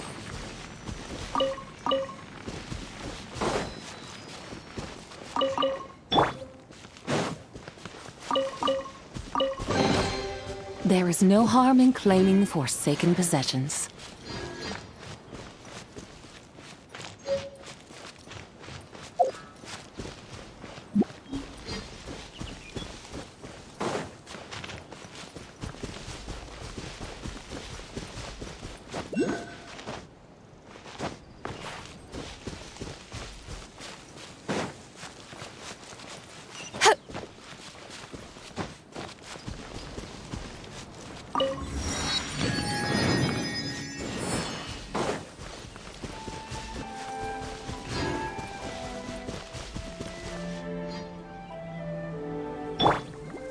Let the show begin.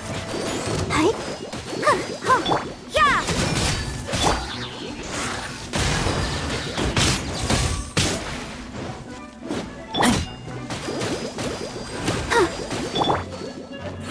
The sky's clear! The glazed moon shines!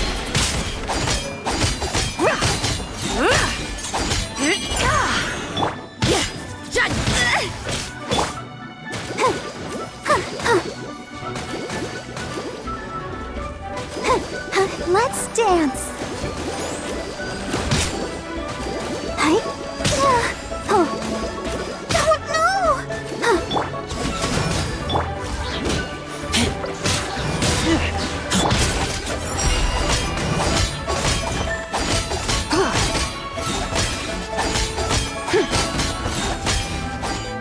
Smite the dust!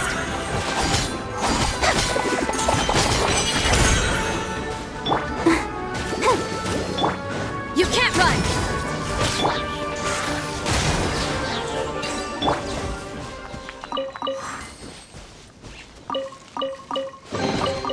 There is no harm in claiming forsaken possessions.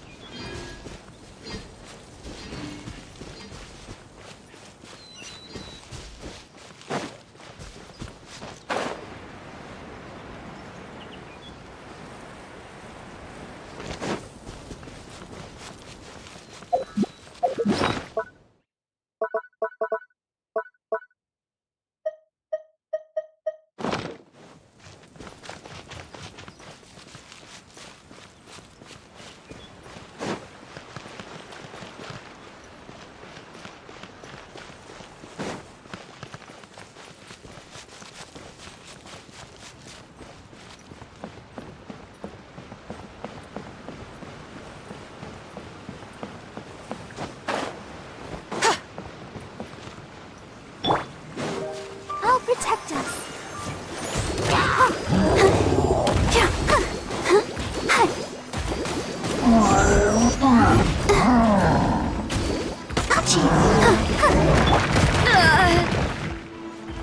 Judgment! Lights out!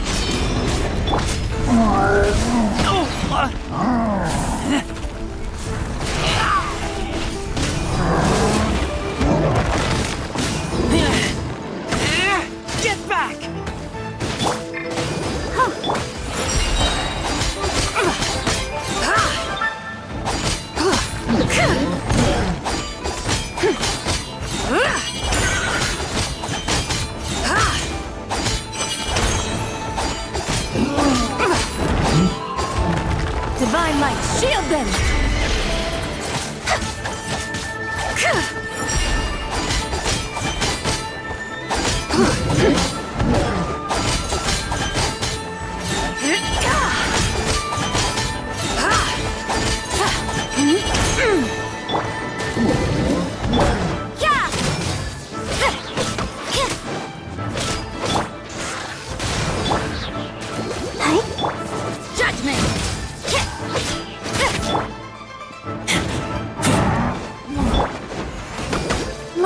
dance!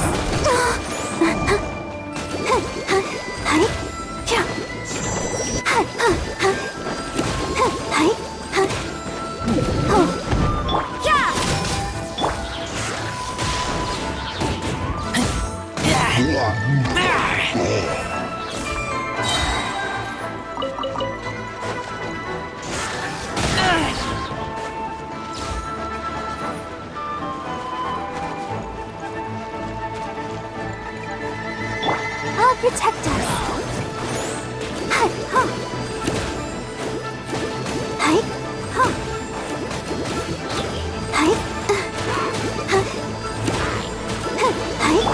You can't run!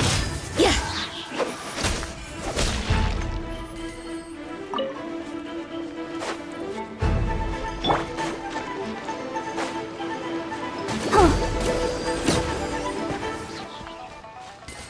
Go, Barbara, go!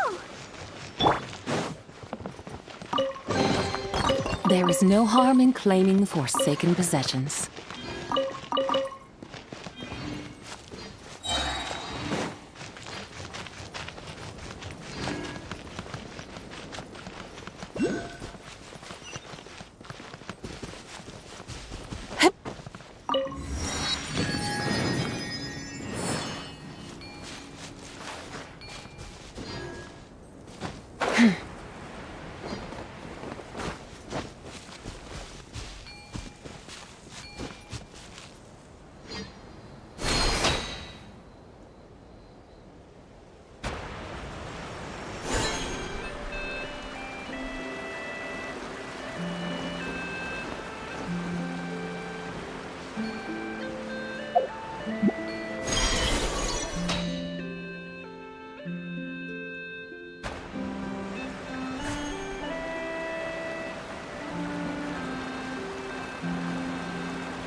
Gonna be epic!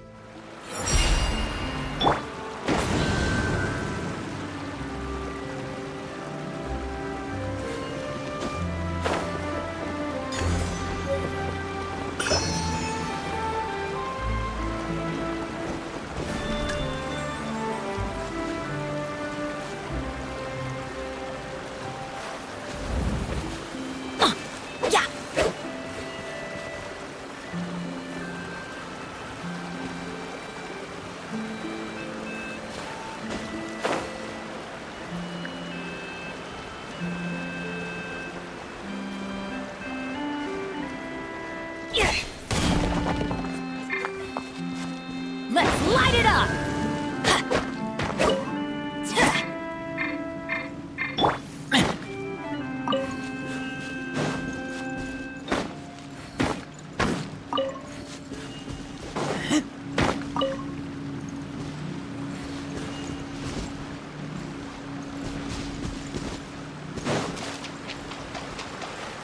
Adventure time! Off we go!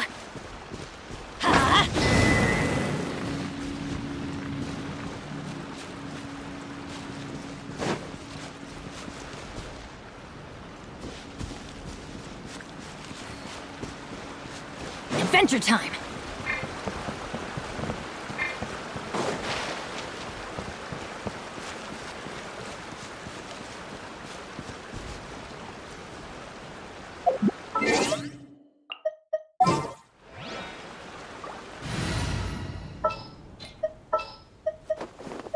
I hear you've got a job.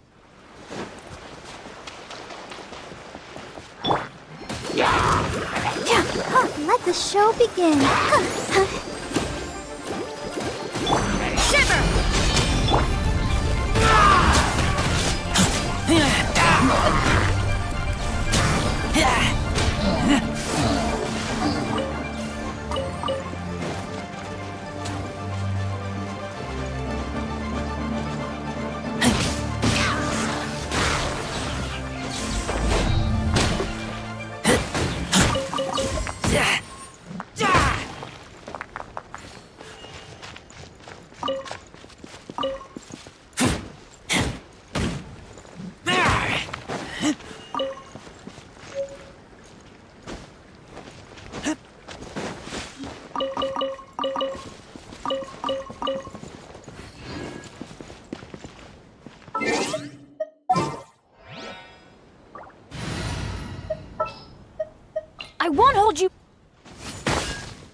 I hear you've got a job.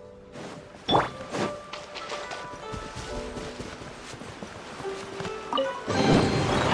is no harm in claiming forsaken possessions.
Be cleansed!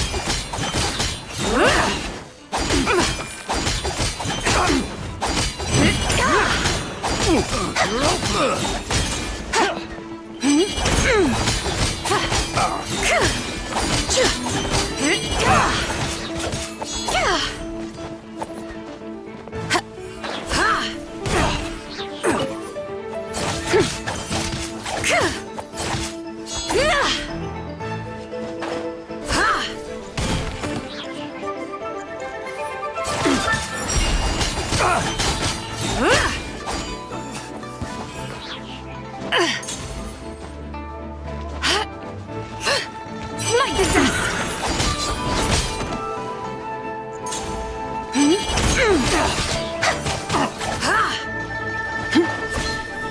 You're open!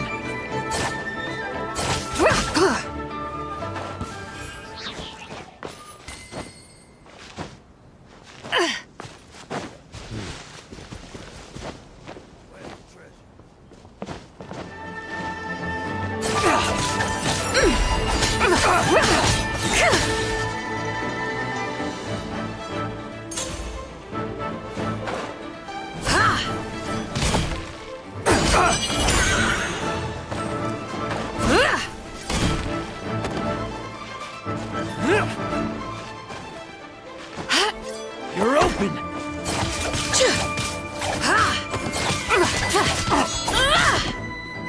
Without further ado,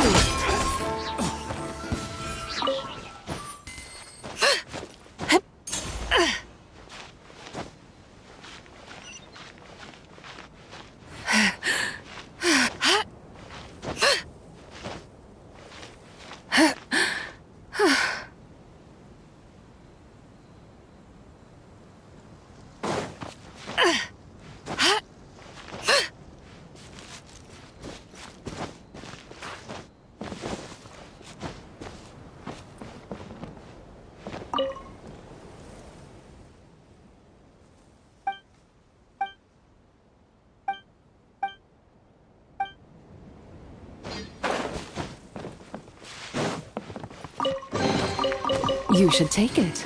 It may prove useful.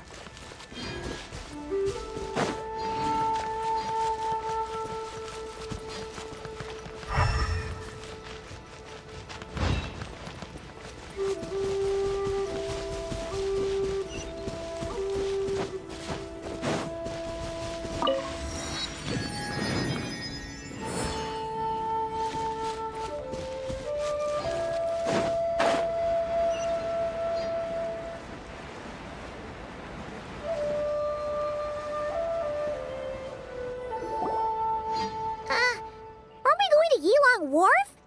How do we end up on this mountain? Is that small town over there not Elong Wharf? I sense a familiar scent wafting through the air. You're right. Except for the smell part. Paimon doesn't smell anything. That is because this scent is the essence of jade, which can nourish the spirit. Oh, yeah, Shenyu Vale does have a lot of jade, but Paimon didn't think jade smelled like, Anything. Naturally, this has reminded me of something. And what's that? A few simple tricks for mastering one's power.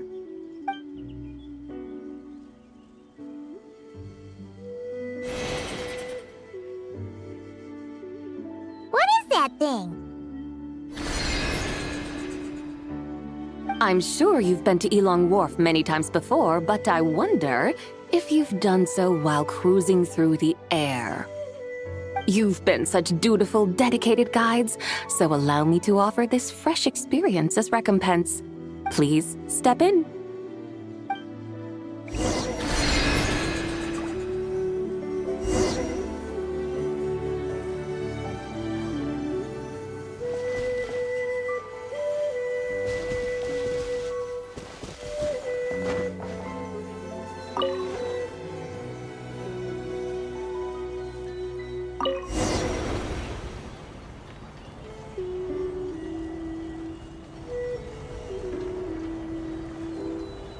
This is amazing! Paimon feels just like an Adeptus flying through the sky. What is this thing?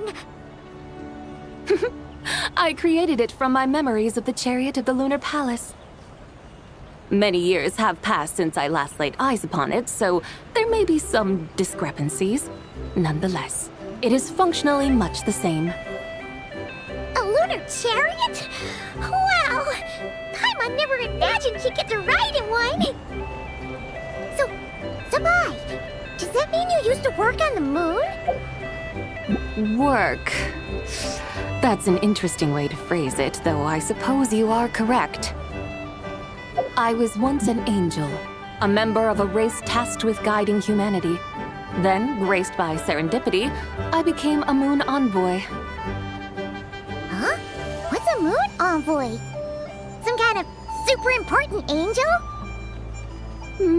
As you would understand it, a moon envoy is a job title.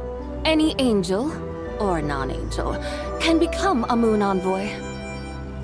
Does that mean you're not the only one? Of course not. Though my memories are still hazy, I vaguely remember some of my colleagues. There was one who liked to take on the form of an ibis.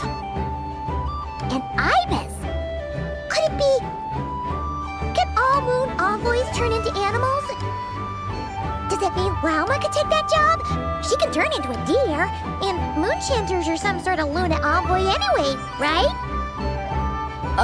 Moon chanter? I have no idea what those are. Oh, okay then.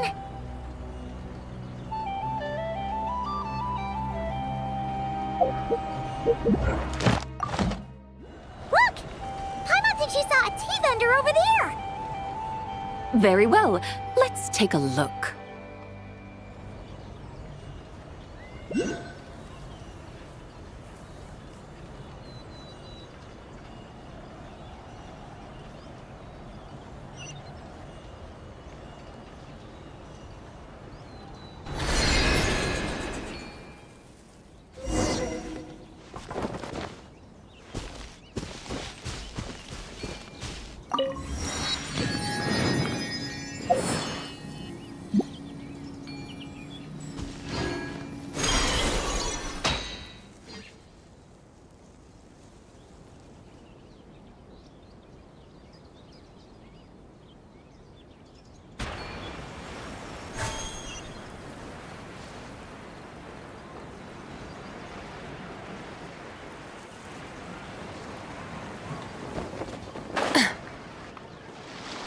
Welcome, please have a look around. We only sell teas of the finest quality sourced directly from Chaoying Village. Right now we're offering a special discount for Lantern Rite. Look over there! Discounted tea!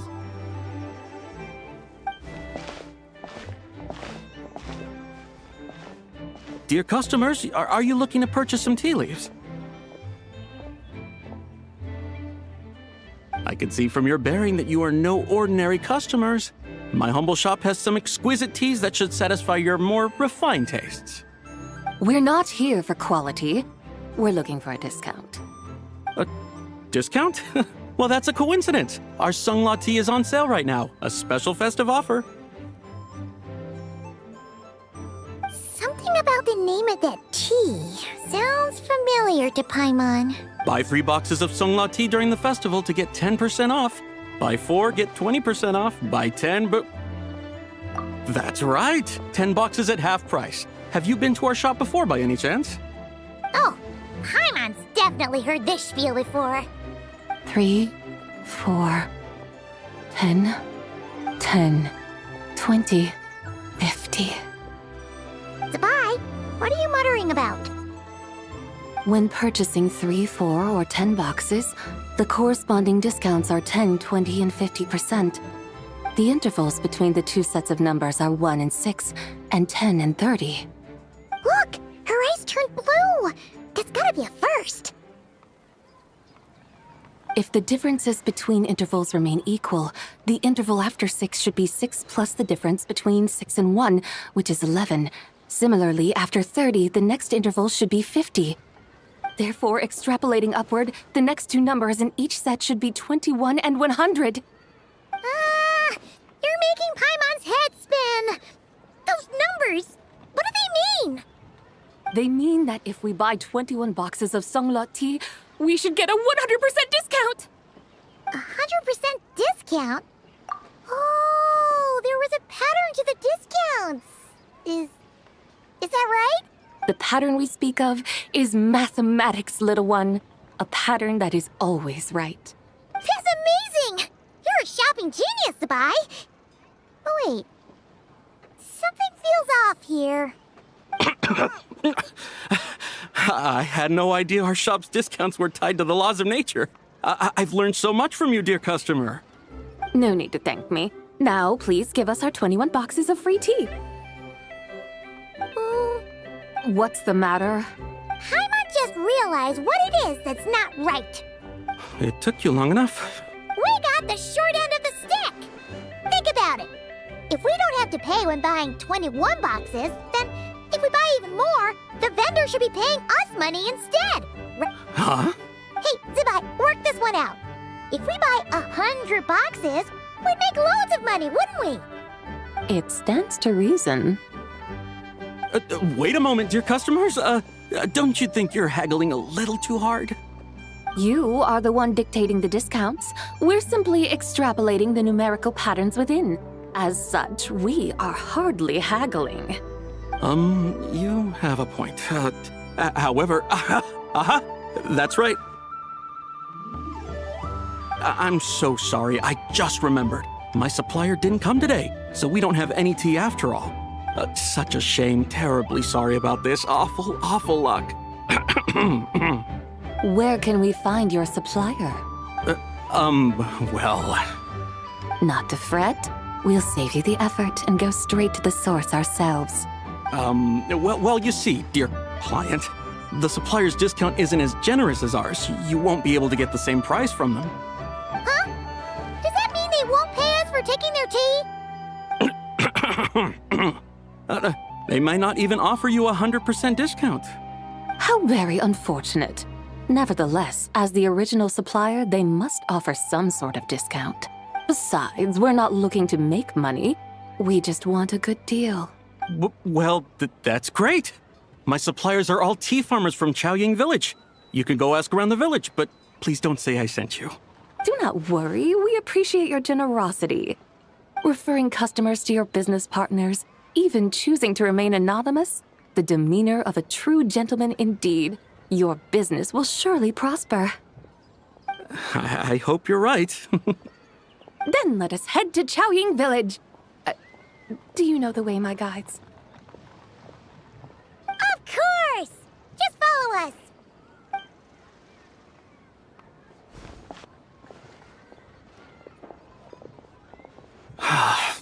What otherworldly beings were those? Thank the heavens I managed to send them on their way. I should hurry home and pray to the White Horse Adeptus. May she bless me such that I never encounter such customers again.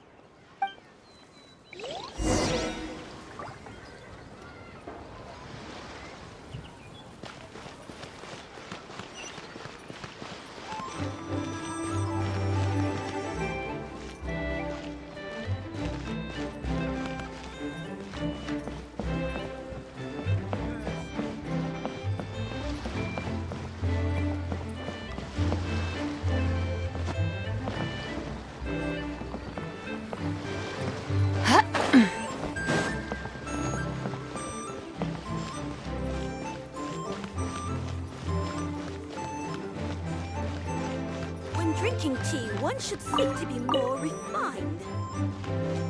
Please, take a seat and enjoy a nice meal.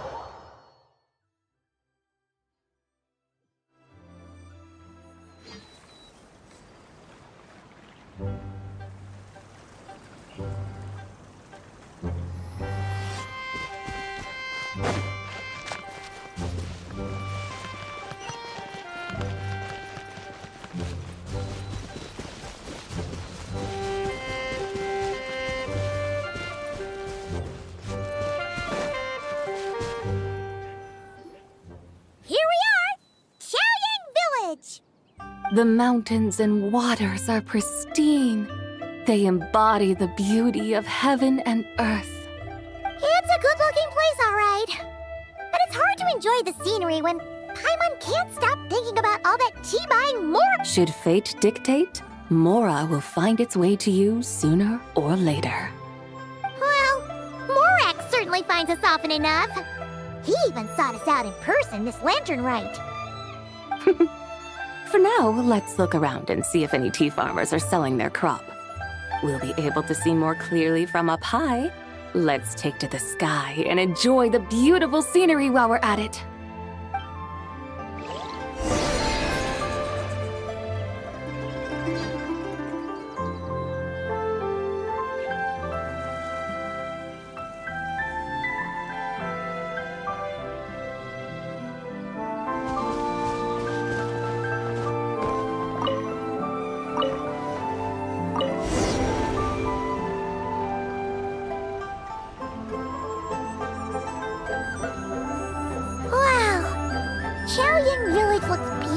From up here. Indeed, the houses here are quite different from those in Liyue Harbor. They follow the natural contours of the mountains, forming unique, elegant structures. Yeah, it's super beautiful. The white walls and dark tiles frame the emerald waves of the terraced fields, while the curved eaves and tall gateways juxtapose each other with grace. It's almost too beautiful to be true. The crowing of roosters and barking of dogs, the calls of farmers working the fields, a vibrant pastoral chorus overflowing with earthly vitality. Yeah, it's incredibly beautiful, huh? Have you studied the linguistic arts by some chance? Huh? Your vocabulary for beauty seems rather constrained. Paimon knows how to say pretty as well. I see. Now then, let's take a look around and see if we can find any farmers selling tea.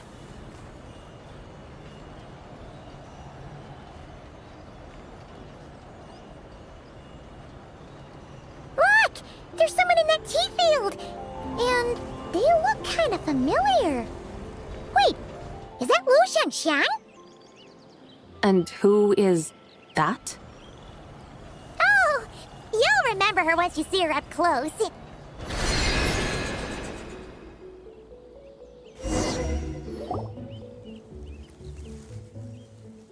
there, Lu Xiangxiang!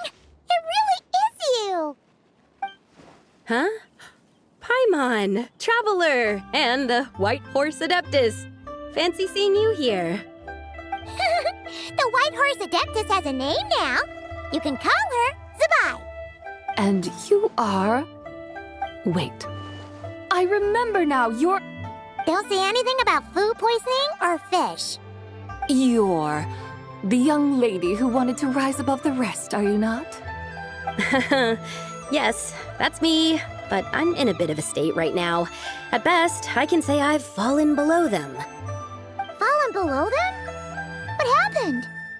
Like I said the last time we met, I'm being punished according to family rules. My father, mother, grandfather, grandmother, other grandfather, other grandmother. Oh, that's a lot of family members. Yeah, and on the night of Lantern Rite, they held a family meeting to discuss my situation. So, they do care about you. There's no doubt they care. But they think that since I caused all that trouble in Liyue Harbor, it shows I can't be trusted on my own. They decided to ground me. Ground you? Yeah, though they're not confining me to my room. Instead, I have to personally nurture a tea seedling until it grows big enough to be sold at market. Aw, a tiny little tea baby. Do they want you to experience what it's like to be a parent? It's supposed to cultivate my character and temperament. They say this will help me calm down and reflect on my issues. What happened in Liyue Harbor really wasn't your fault. Oh well, at least this punishment doesn't sound too harsh. So, how long will it take for the little tea baby to grow? Actually, I don't know. I've never grown a tea tree before. It usually takes 2 or 3 years. 2 or 3 years? Yes, the tea in this garden requires 2 or 3 years to mature. That long? Zabai, you're not making this up, are you? How do you know so much about growing tea? When the plants thrive and grow, that is the meaning of my name. I can tell at a glance when their season of ripening will come. Do I really have to waste 2 or 3 years here? Why is this happening to me? I'd only just found my direction in life. Yes, during the night of Lantern Rite, I heard many people reciting poems from Long Gone in praise of the moon. In that moment, I suddenly felt a great sense of pride. I mean, I helped excavate cultural artifacts from Long Gone, so I contributed to the revival of these poems too, right? So I decided to stay with the archaeological team. I want to unearth even more history. I see. And are you sure that's what you want to do? If you don't achieve anything significant in the years to come, will you still enjoy it? Yes, because archaeology gives me that boom shakalaka feeling. Wait, did Xiangling teach you that? That's right. I was asking her for advice. She said that if something gives you that boom shakalaka feeling, then it has to be worth pursuing. I immediately thought about how, when I'm excavating in the ruins, I always feel like there's a ghost standing beside me, and not in a spooky way. It feels like my great-great-great-great-great-grandmother patting me on the shoulder and saying, "Keep going. You're about to rediscover some grand ancestral knowledge." Right? It feels like I've made some kind of connection with my ancestors. Isn't that amazing? Since you've made up your mind, you should give it your all. And I'd love to, but I'm still grounded. Run away, summon up a little boom shakalaka, and leave the tea garden behind. Flee this village. That might be going a bit far. You don't want to lead others astray, Zabai. Yeah! Tell them about your great-great-great-great-great-grandmother. She must be the most super-duper ancestor to have ever risen above the rest, right? I'd be better off telling them about the White Horse Adeptus. After all, she's the supreme riser above the rest who saved my great-great-great-great-great-grandmother. Then it's settled. Tell your family that your decision has my blessing. Thank you, Tsubai, but I don't think cosplay is going to work on them. They won't listen. They don't need to listen. You need only follow the rules they've set out for you. What do you mean? As I'm sure you know, some ancient texts refer to the White Horse Adeptus as the Daughter of Time. My family history contains such records. But what of it? If the White Horse Adeptus were to manipulate time to make your tea seedling grow overnight, then you'd be free, correct? Is that how it works? If the White Horse Adeptus were to really get involved, my grandfather would let me leave right away. But who really believes that she'd show up and help? It's not as if you have any other options. Why not try calling out for help? It won't cost you any more. Guess I might as well. I've got no better ideas anyway. White Horse Adeptus, if you can hear me, please save me from my predicament!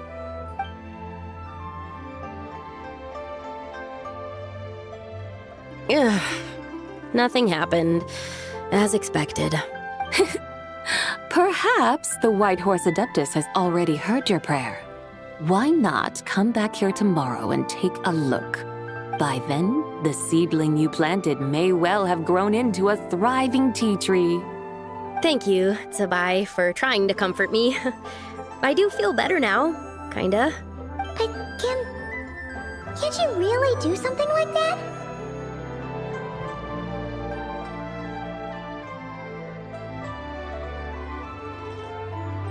Oh, it's getting late. Why don't you all stay at my house tonight? My family may be strict with me, but they're always welcoming to guests. That sounds great! Let's get some sleep and then come back here tomorrow to see if our tea baby has grown.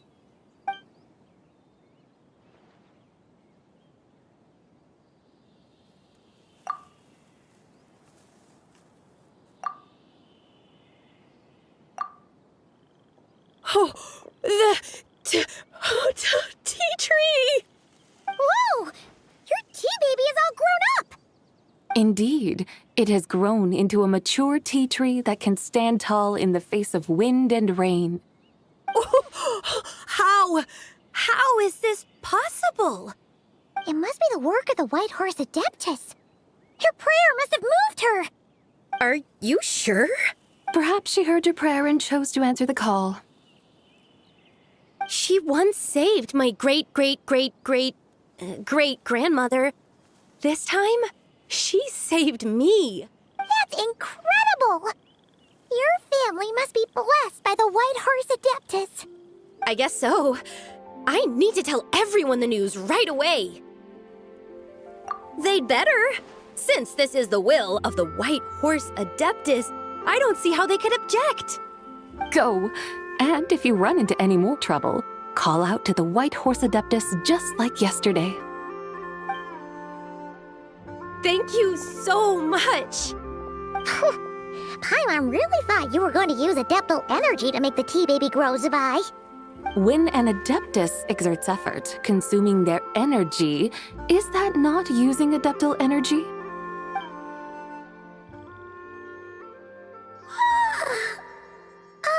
Alright.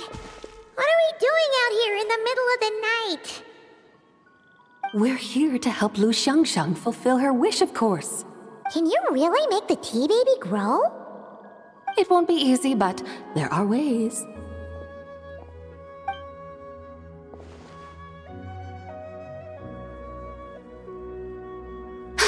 There, it's grown. Hey! You just transplanted a tea tree from over there! So, there's a mature tea tree here now, yes? Well, yeah, but... And am I not the White Horse Adeptus? Well, yeah. Is this tea tree then not a manifestation of the White Horse Adeptus's will? You're not wrong. But again, there's something not quite right about this. Maybe this'll become another mystical Adepti tale recorded in their family history. That would be marvelous. Paimon thinks so too. Hey, Traveler! Sabai seems to be doing much better now, don't you think? Oh! Paimon bets that's why Zhongli chose to send her on this errand. Huh, that's a great idea! We've already shown her Liyue Harbor, Yulong Wharf, and Xiaoying Village. How about we head to Qingce Village next? Qingce. That name sounds familiar. The scenery there is really beautiful. Pretty, too. It's the perfect sightseeing spot. How about we show you around? I must say, I have been mightily impressed by the mountains and waters of Liyue. Please lead the way, my dutiful guides. Alright, let's go!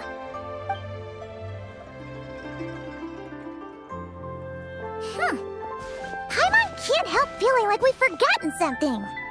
Pay it no mind. I've already forgotten more than you will ever know. Alright. If we forgot something, it can't have been that important to begin with. Qingce Village, here we come!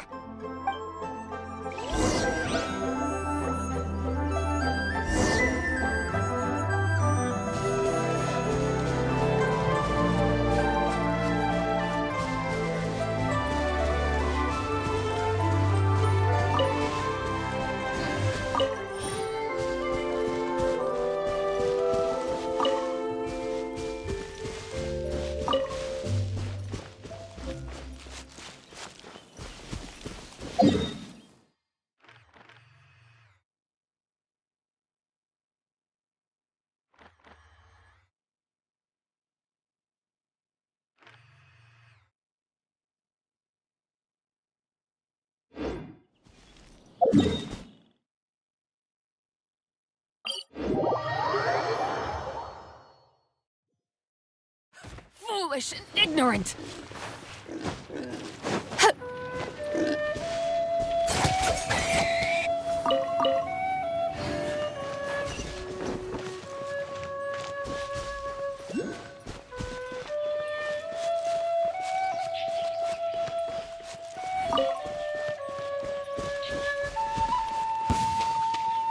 Pay your dues.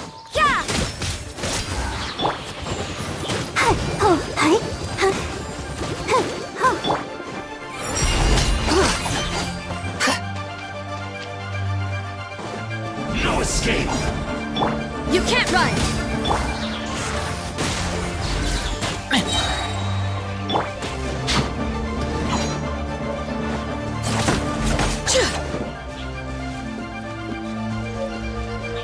Prepare The yourself. sky's clear! The glazed moon shines! Leaving so soon. No escape.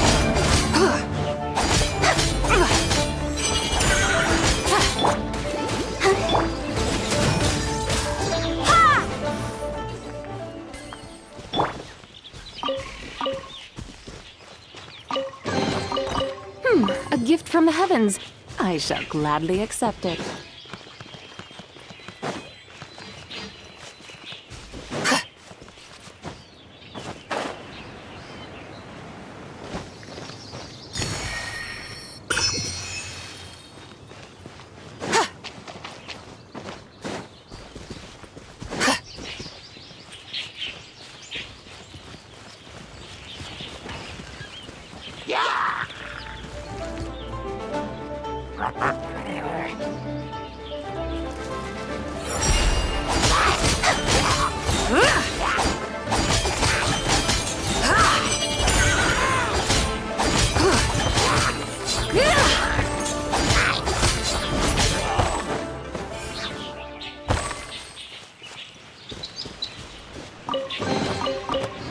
A gift from the heavens.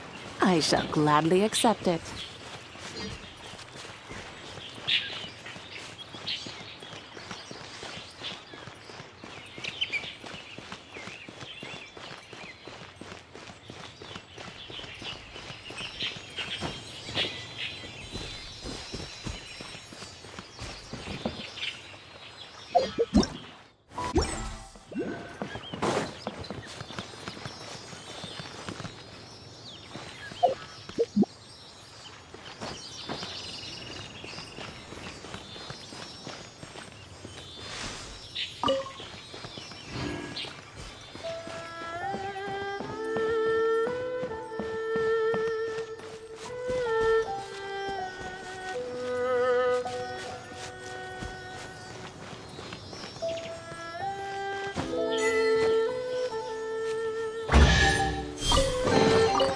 You should take it.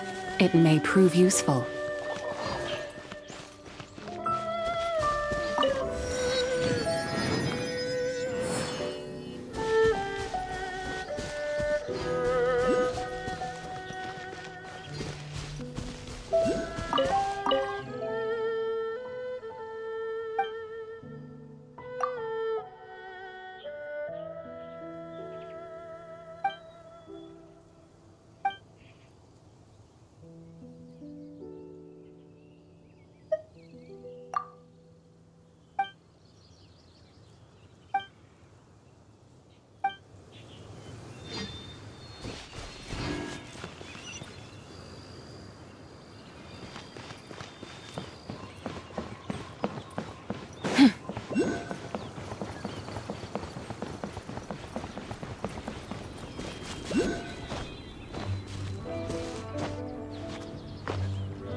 We should plant cucumbers.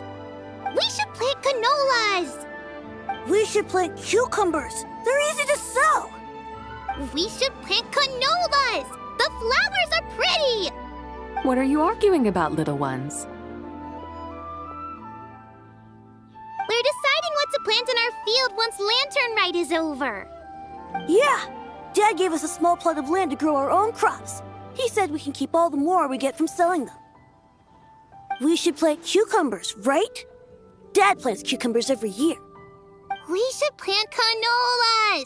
We can press the seeds for oil. It smells good and sells for a good price. Ah, an agricultural debate. This should be easy to sort out. Granny, are you a farmer? Could you tell us what to do? Granny? What did you just call me, you rapscallion? Oh no, her eyes are gonna turn red again. It's just, my granny smells really nice, and you smell nice too, so... Sorry. How about we call you Auntie instead? Auntie? Oh, alright.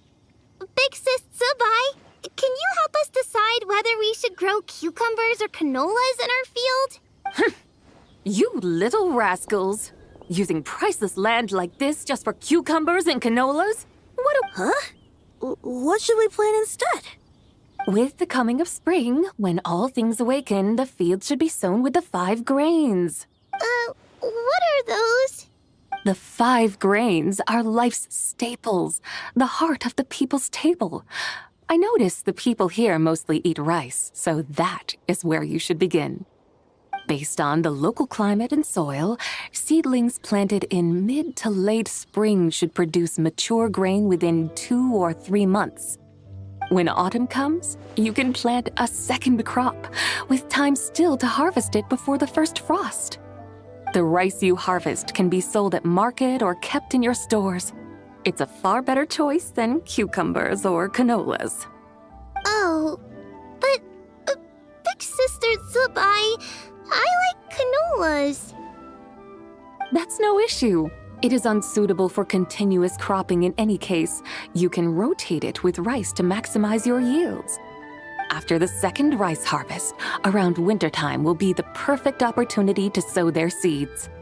And when they mature in mid to late spring, you shall be just in time to sow the first rice crop of the year in turn. This way, your field will sustain balance, rice and canola in a harmonious cycle. Wow! That means we'll have crops to harvest all year round! Wait a minute! If rice and canola take up the whole year, what about my cucumbers? A firefly dares rival the brilliance of the moon? In what twisted universe should cucumbers vie for land with rice? Big Sis Tsubai! You're going to hurt Lil Bee's feelings! Auntie hates cucumbers! Stop crying this instant!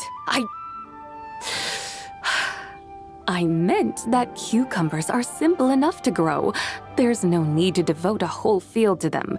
Just find an empty corner of your yard, scatter some cucumber seeds in the earth, and before you know it, you'll have a thriving patch of vines. Cucumbers delight in sunlight and moisture, but they suffer in cold weather.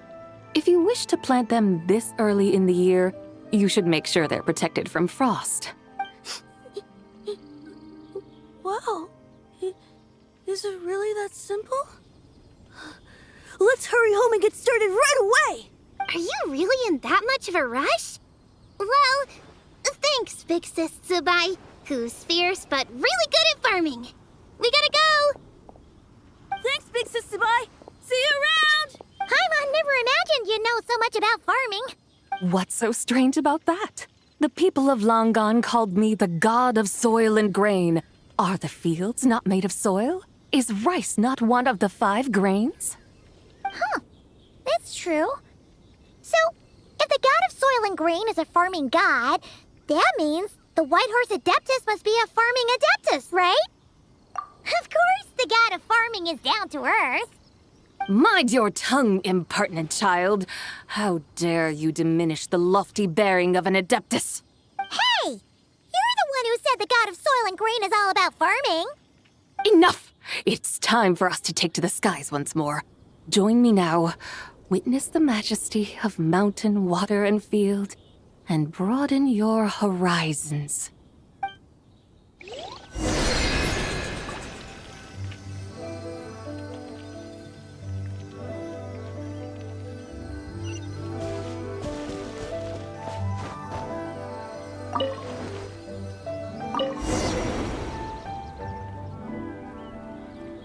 Wow!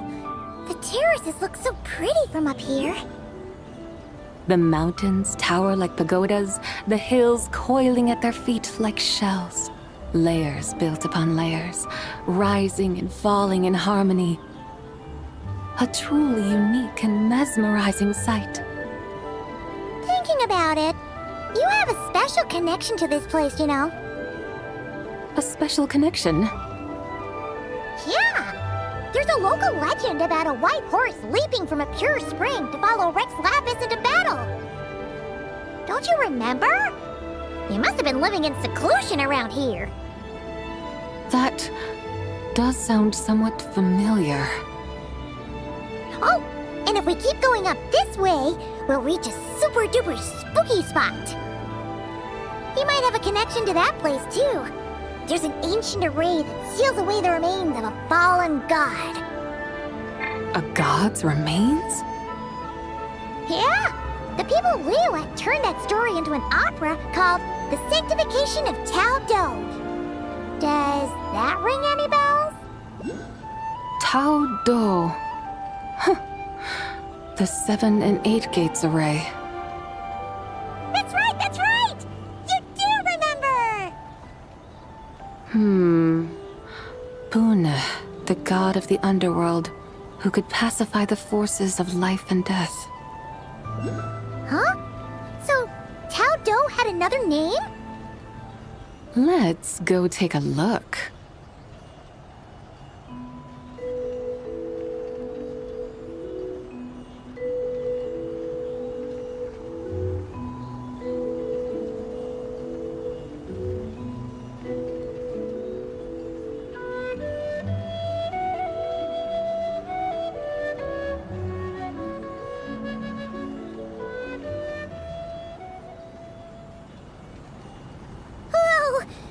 We've arrived at Wulwang Hill.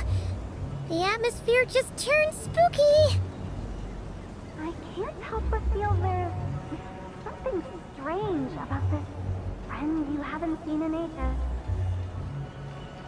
Huh? Paimon thought she heard someone's voice. Let's head down and check it out.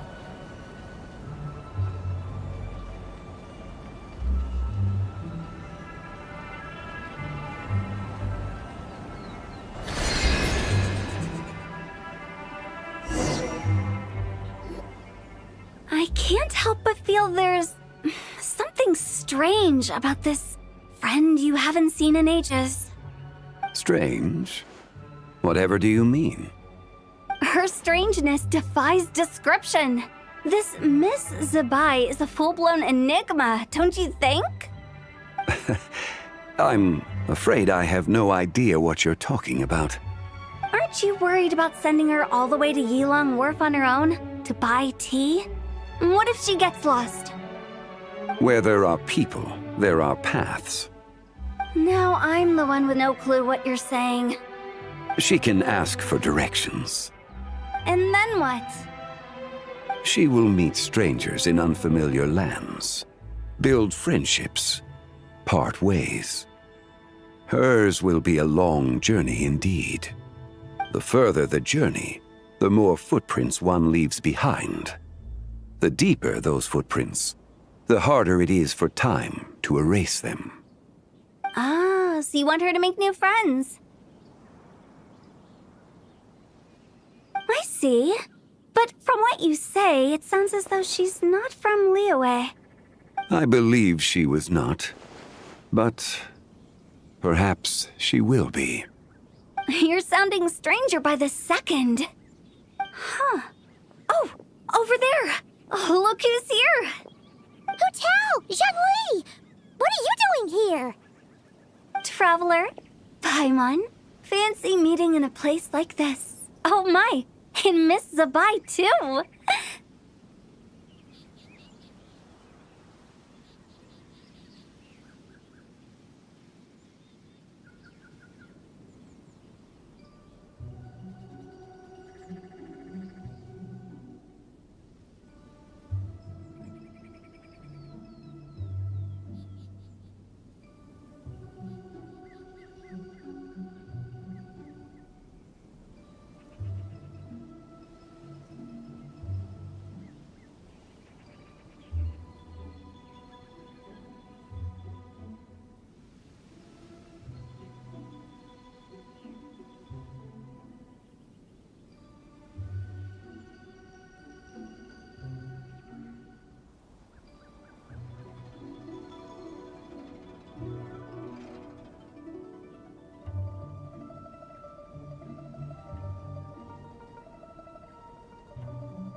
Sounds like fate to me.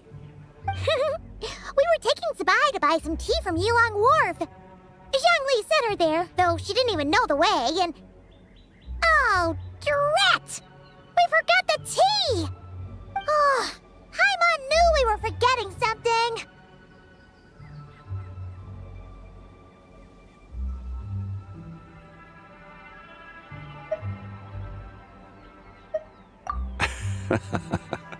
What's done is done. There's no need to dwell on it. Fresh tea grows with each passing year. Let fate deliver it as it wills. Exactly. You can get tea wherever you go.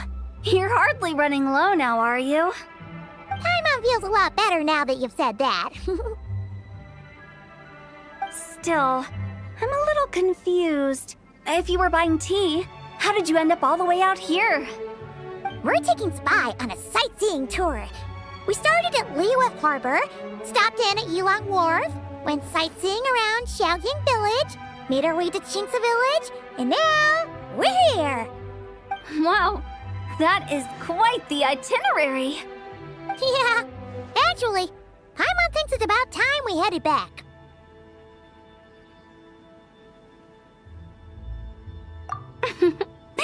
I'm here to pay my respects to my ancestors.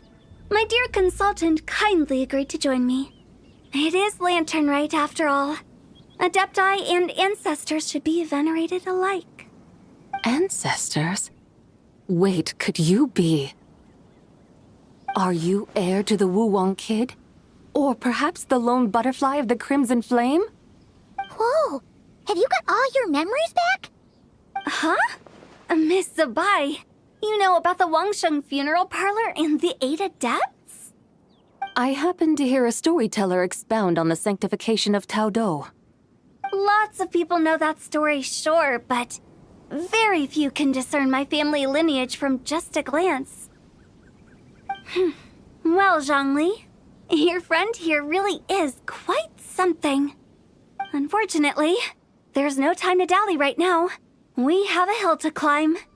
Perhaps once today is done, we can find time to chat over tea, recite poetry, and admire the moon? That would be wonderful, Director Hu. Oh, and before we go, you've been traipsing around all day. I suggest you stop off at the Wangshu Inn on your way back for a good night's rest. Wouldn't do to exhaust yourselves, Don't mention it.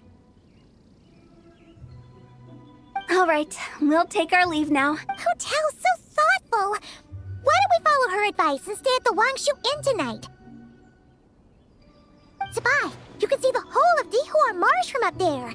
The view's amazing. Plus, you can sample Smiley Yin-Xiao's cooking. Wangshu, an intriguing name. It couldn't hurt to check it out. Awesome! Let's go!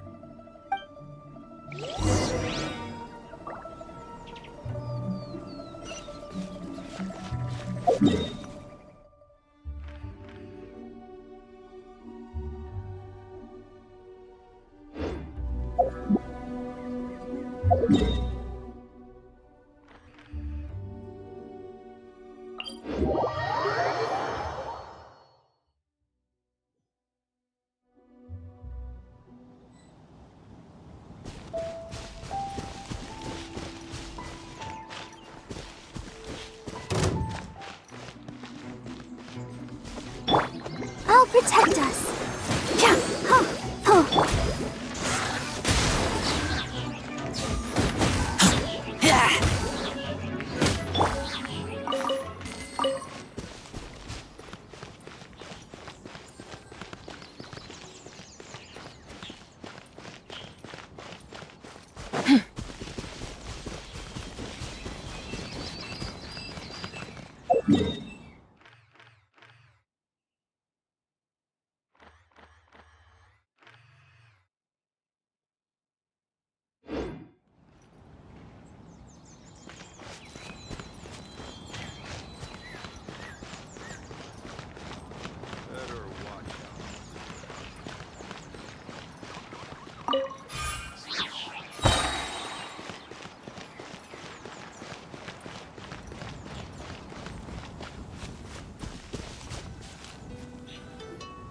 Is that towering structure Wangshu Inn?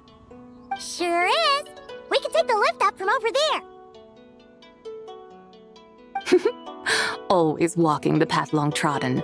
Does retracing others' footsteps not tire you? Come on, get in. We'll fly to the top.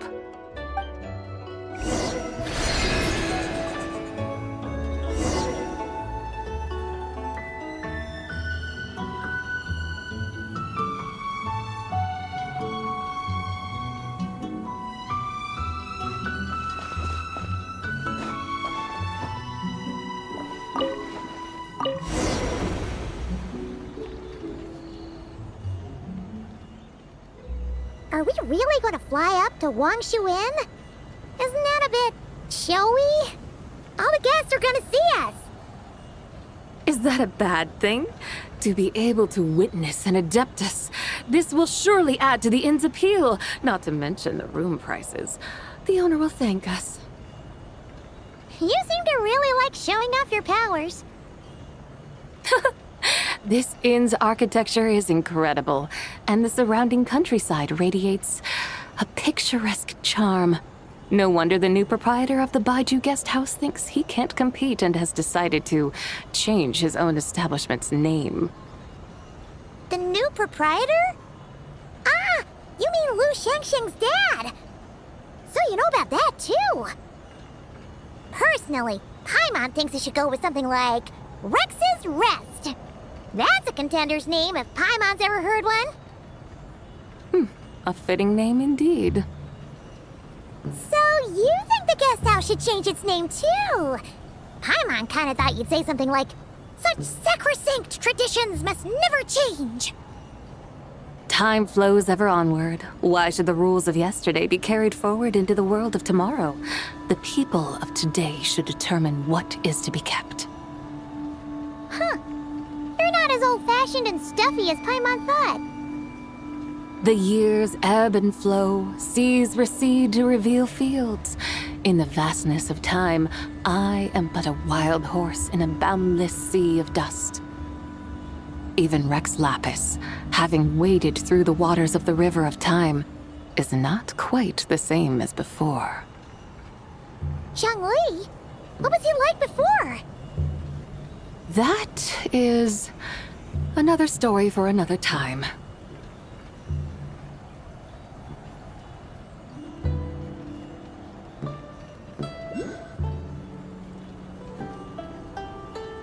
We have arrived.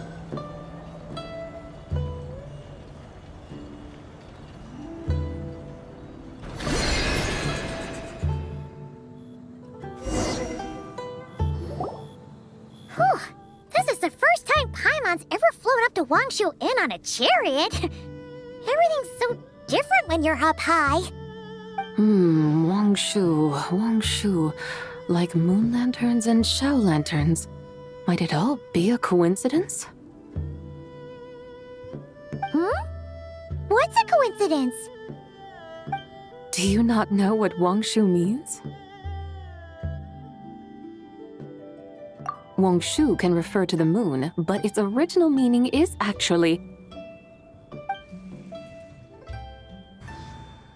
the goddess who rides the bright moon's chariot. And you must be the conqueror of demons. Xiao! Paimon was wondering if we'd disturbed you by flying down from the sky. Not at all. I sensed an unusual presence long before you arrived, though I didn't expect it to be you in a flying chariot. Ah, a witness at last. I was starting to think we should fly a bit lower. 'Twould be awfully dull if no one ends up marveling at my lofty bearing. No need. This is already showy enough. I'm not one to do good from the shadows, as Rex Lapis is wont to do. Then you must be... Oh, nay, I'm only cosplaying as the White Horse Adeptus, in truth. Cosplaying? What's that? Ugh, ignore her nonsense. She's a genuine article. The one and only, completely authentic White Horse Adeptus. It's just... Xiao, did Zhongli say anything about her being a teensy bit... not quite right? Mental instability, perhaps? Did Zhongli tell you that? No, this is my own speculation. Well, you pretty much hit the nail on the head. It's like her brain's filled with a bunch of slimes right now. All gloopy and messy. There's a hot-tempered pyro slime, a math-obsessed hydro slime, and a mischievous little animal slime. But don't tell her Paimon said that, or she'll come and tell us all off. You white-haired rascal! Do you think I can't hear you? Uh-oh! We're in for it now! White Horse Adeptus. You must be weary from your journey. Why not take a rest? Oh, yes, yes, yes! You must be hungry, right, Sabai? How about we get some food? The chef here is incredible!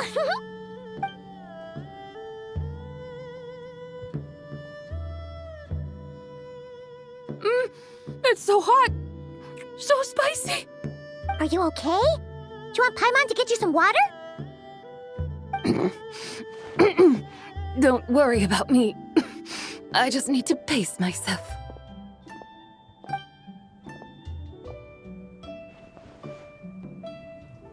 So, regarding your friend and her condition, does even the Lord of Geo have no solution? Zhangli said we should wait and she'll get better on her own. But who knows how long that's gonna take.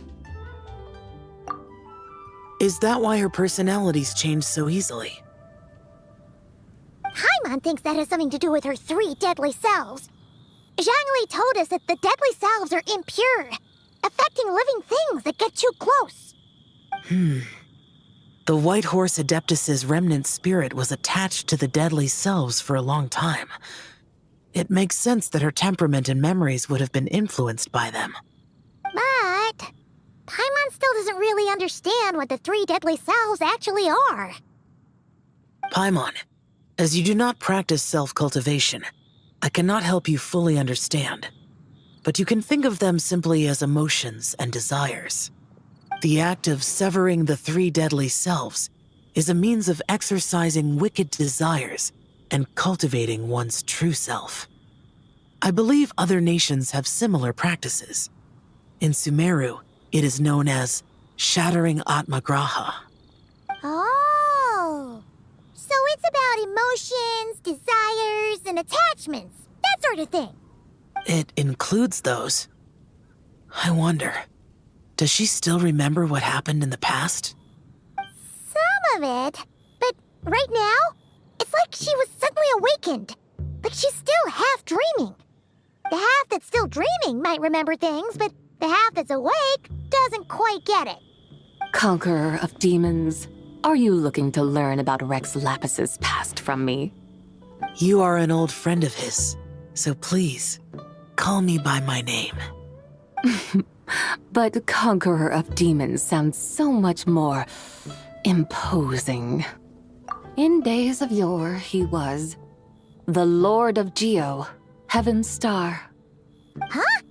You said the same thing the day you came back, but what does it mean?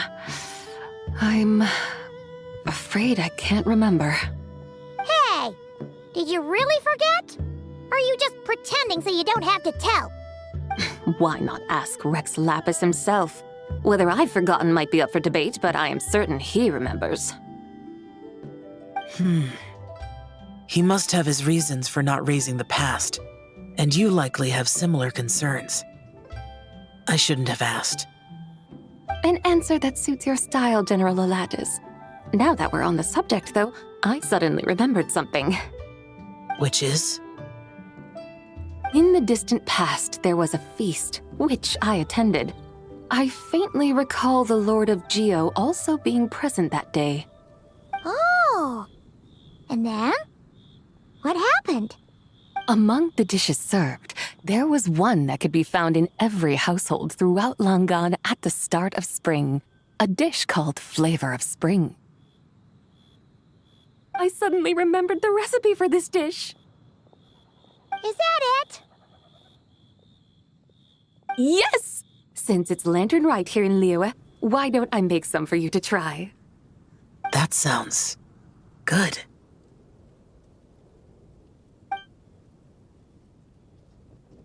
Wow! It might not have been the story Paimon was hoping for, but this looks delicious! The spring breeze stirs. Now is the perfect time to savor this dish. My dutiful guides have gone to great trouble to show me around Liyue. And even the Conqueror of Demons has graced us with his presence. I feel deeply honored. This Flavor of Spring is my way of expressing my gratitude. There's no need for such grand words. What's this? Hey! It's that broken jade token from the antiques exhibition!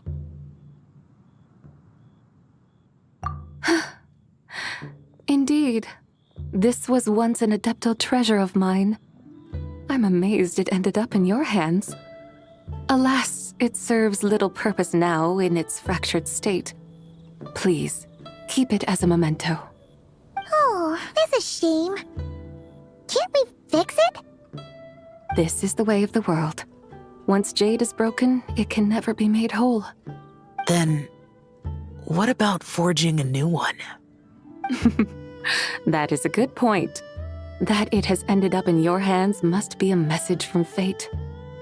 I could try to craft it into a little trinket for you. One that might prove useful on your journey. Ooh, what sort of trinket? It's just a passing thought, one that will require the right opportunity. I'll think about it more when the time comes. Now that we've had our fill, we should get some rest. Tomorrow we return to Liyue Harbor, where I'll have need of your guidance once more.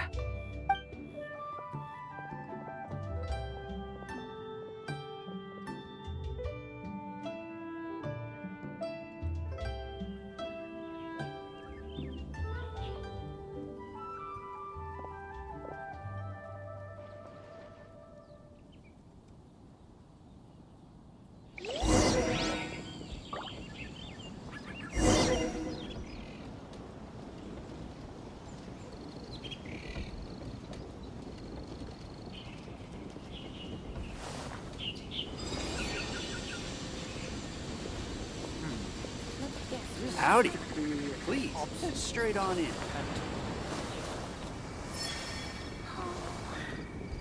Here, kitty, kitty, kitty.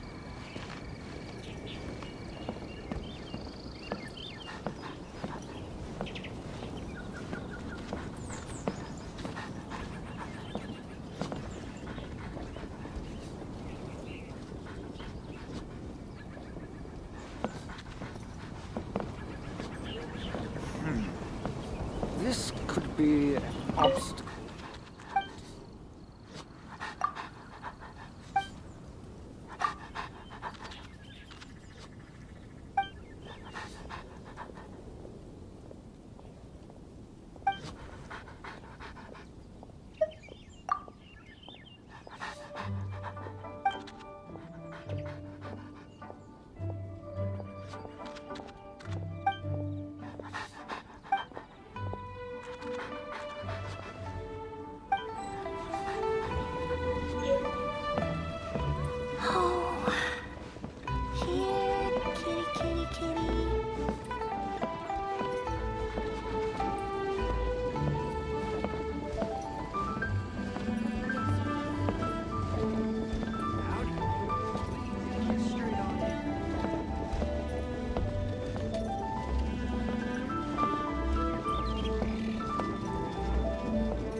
Chi-Chi, the lantern ride is almost over. Do you remember how to make a Xiao lantern? Morning, split bamboo, traveler, and get silk, make Paimon. You've got it all mixed up again. They're here again. Yow yow! Look looking good in that new outfit, huh? Hey, it's Paimon! Dr. Baiju gave this to me as a gift. How does it suit me? Thank you. Wow! What happened for Baiju to suddenly give you a brand new outfit, Yao Yao? Dr. Baiju is thanking Yao Yao for teaching me to make shell lanterns. Chi-Chi and I were just playing together. Dr. Baiju's too kind. Oh, yeah, take a look at this. Dr. Baiju gave me these clothes, but it was Chi-Chi who wove this little basket. Wow, that's beautiful. When did you become so good with your hands, Chi-Chi? I learned to make shell lanterns, thanks to Yao Yao. I also made a wish. What do I always say? The White Horse Adeptus answers prayers. Come, help this old man make an offering in thanks. Huh? Mr. Liu? What did you pray for? For my idiot son to finally come to his senses and not change Baiju Guest House's name. Which... Huh? He's keeping the old name? Listen to this. My granddaughter planted a tea seedling in our village just a few days ago. She made a prayer to the White Horse Adeptus to help it grow. Overnight, her seedling flourished into a mature tea tree. Oh, that sure does sound like a miracle. Could the White Horse Adeptus really have helped it grow? Of course she did. Oh, White Horse Adeptus, how blessed is our family over whom you keep watch. Truly, this is an extraordinary miracle. You must record it in your family history without delay. Of course. Huh? Is that you, Miss Zebai? Indeed. I have a long-term booking at your guest house. Yes, I recall. Mr. Zhongli said to charge your expenses to the Wangsheng funeral parlor, if I remember correctly. That's Young Li. Always making trouble for poor Hu Tao. I noticed when you were here last that you bear a striking resemblance to the pictures of the White Horse Adeptus in my family history. You both have golden eyes. Perhaps fate has had a hand in our meeting. And a glad meeting it is, Miss Zebai. Now, why don't I gift you some tea from my garden to celebrate this encounter? We grow Sunglaw tea there, and it has quite the reputation throughout Yilong Wharf. I hope you will accept it. Oh! Sunglaw, buy 10 boxes, get half off teas, back on the menu. Buy 10 boxes, get half off? Don't be silly. This is a gift. It's free. Woohoo! Nice! Thank you so much, Boss Liu. There's no need to thank me. You're a visitor from out of town, which makes you an honored guest. Make yourself at home. Lantern Rite may have ended, but the streets are still bustling with activity. Make sure to take everything in, meet some new friends, and enjoy your time here. And that goes for you kids as well. Happy Lantern Rite. Got it, Mr. Liu. Happy Lantern Rite. Yeah! Happy Lantern Rite, everyone! Happy Lantern Rite indeed.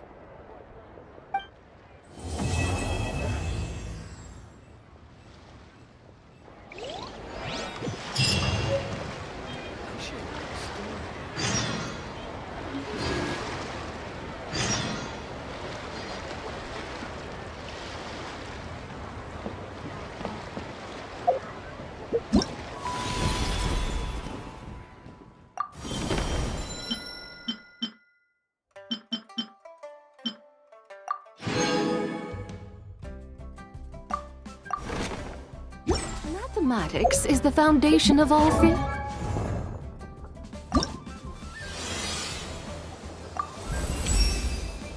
The moon waxed.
wonder when I'll be as tall as my big sister.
If you're interested, I can teach you some arithmetic.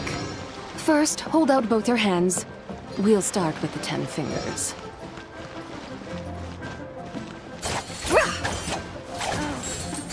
Welcome. Please take a seat.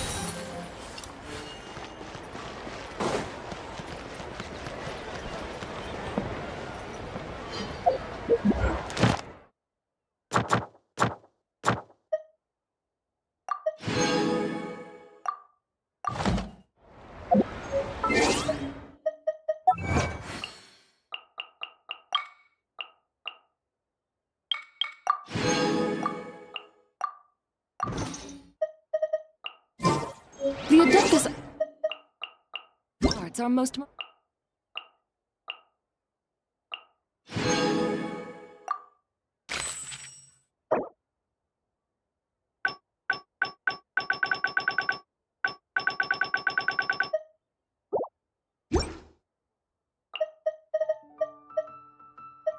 miraculous.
But...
unless one first cultivates the mind before cultivating these arts.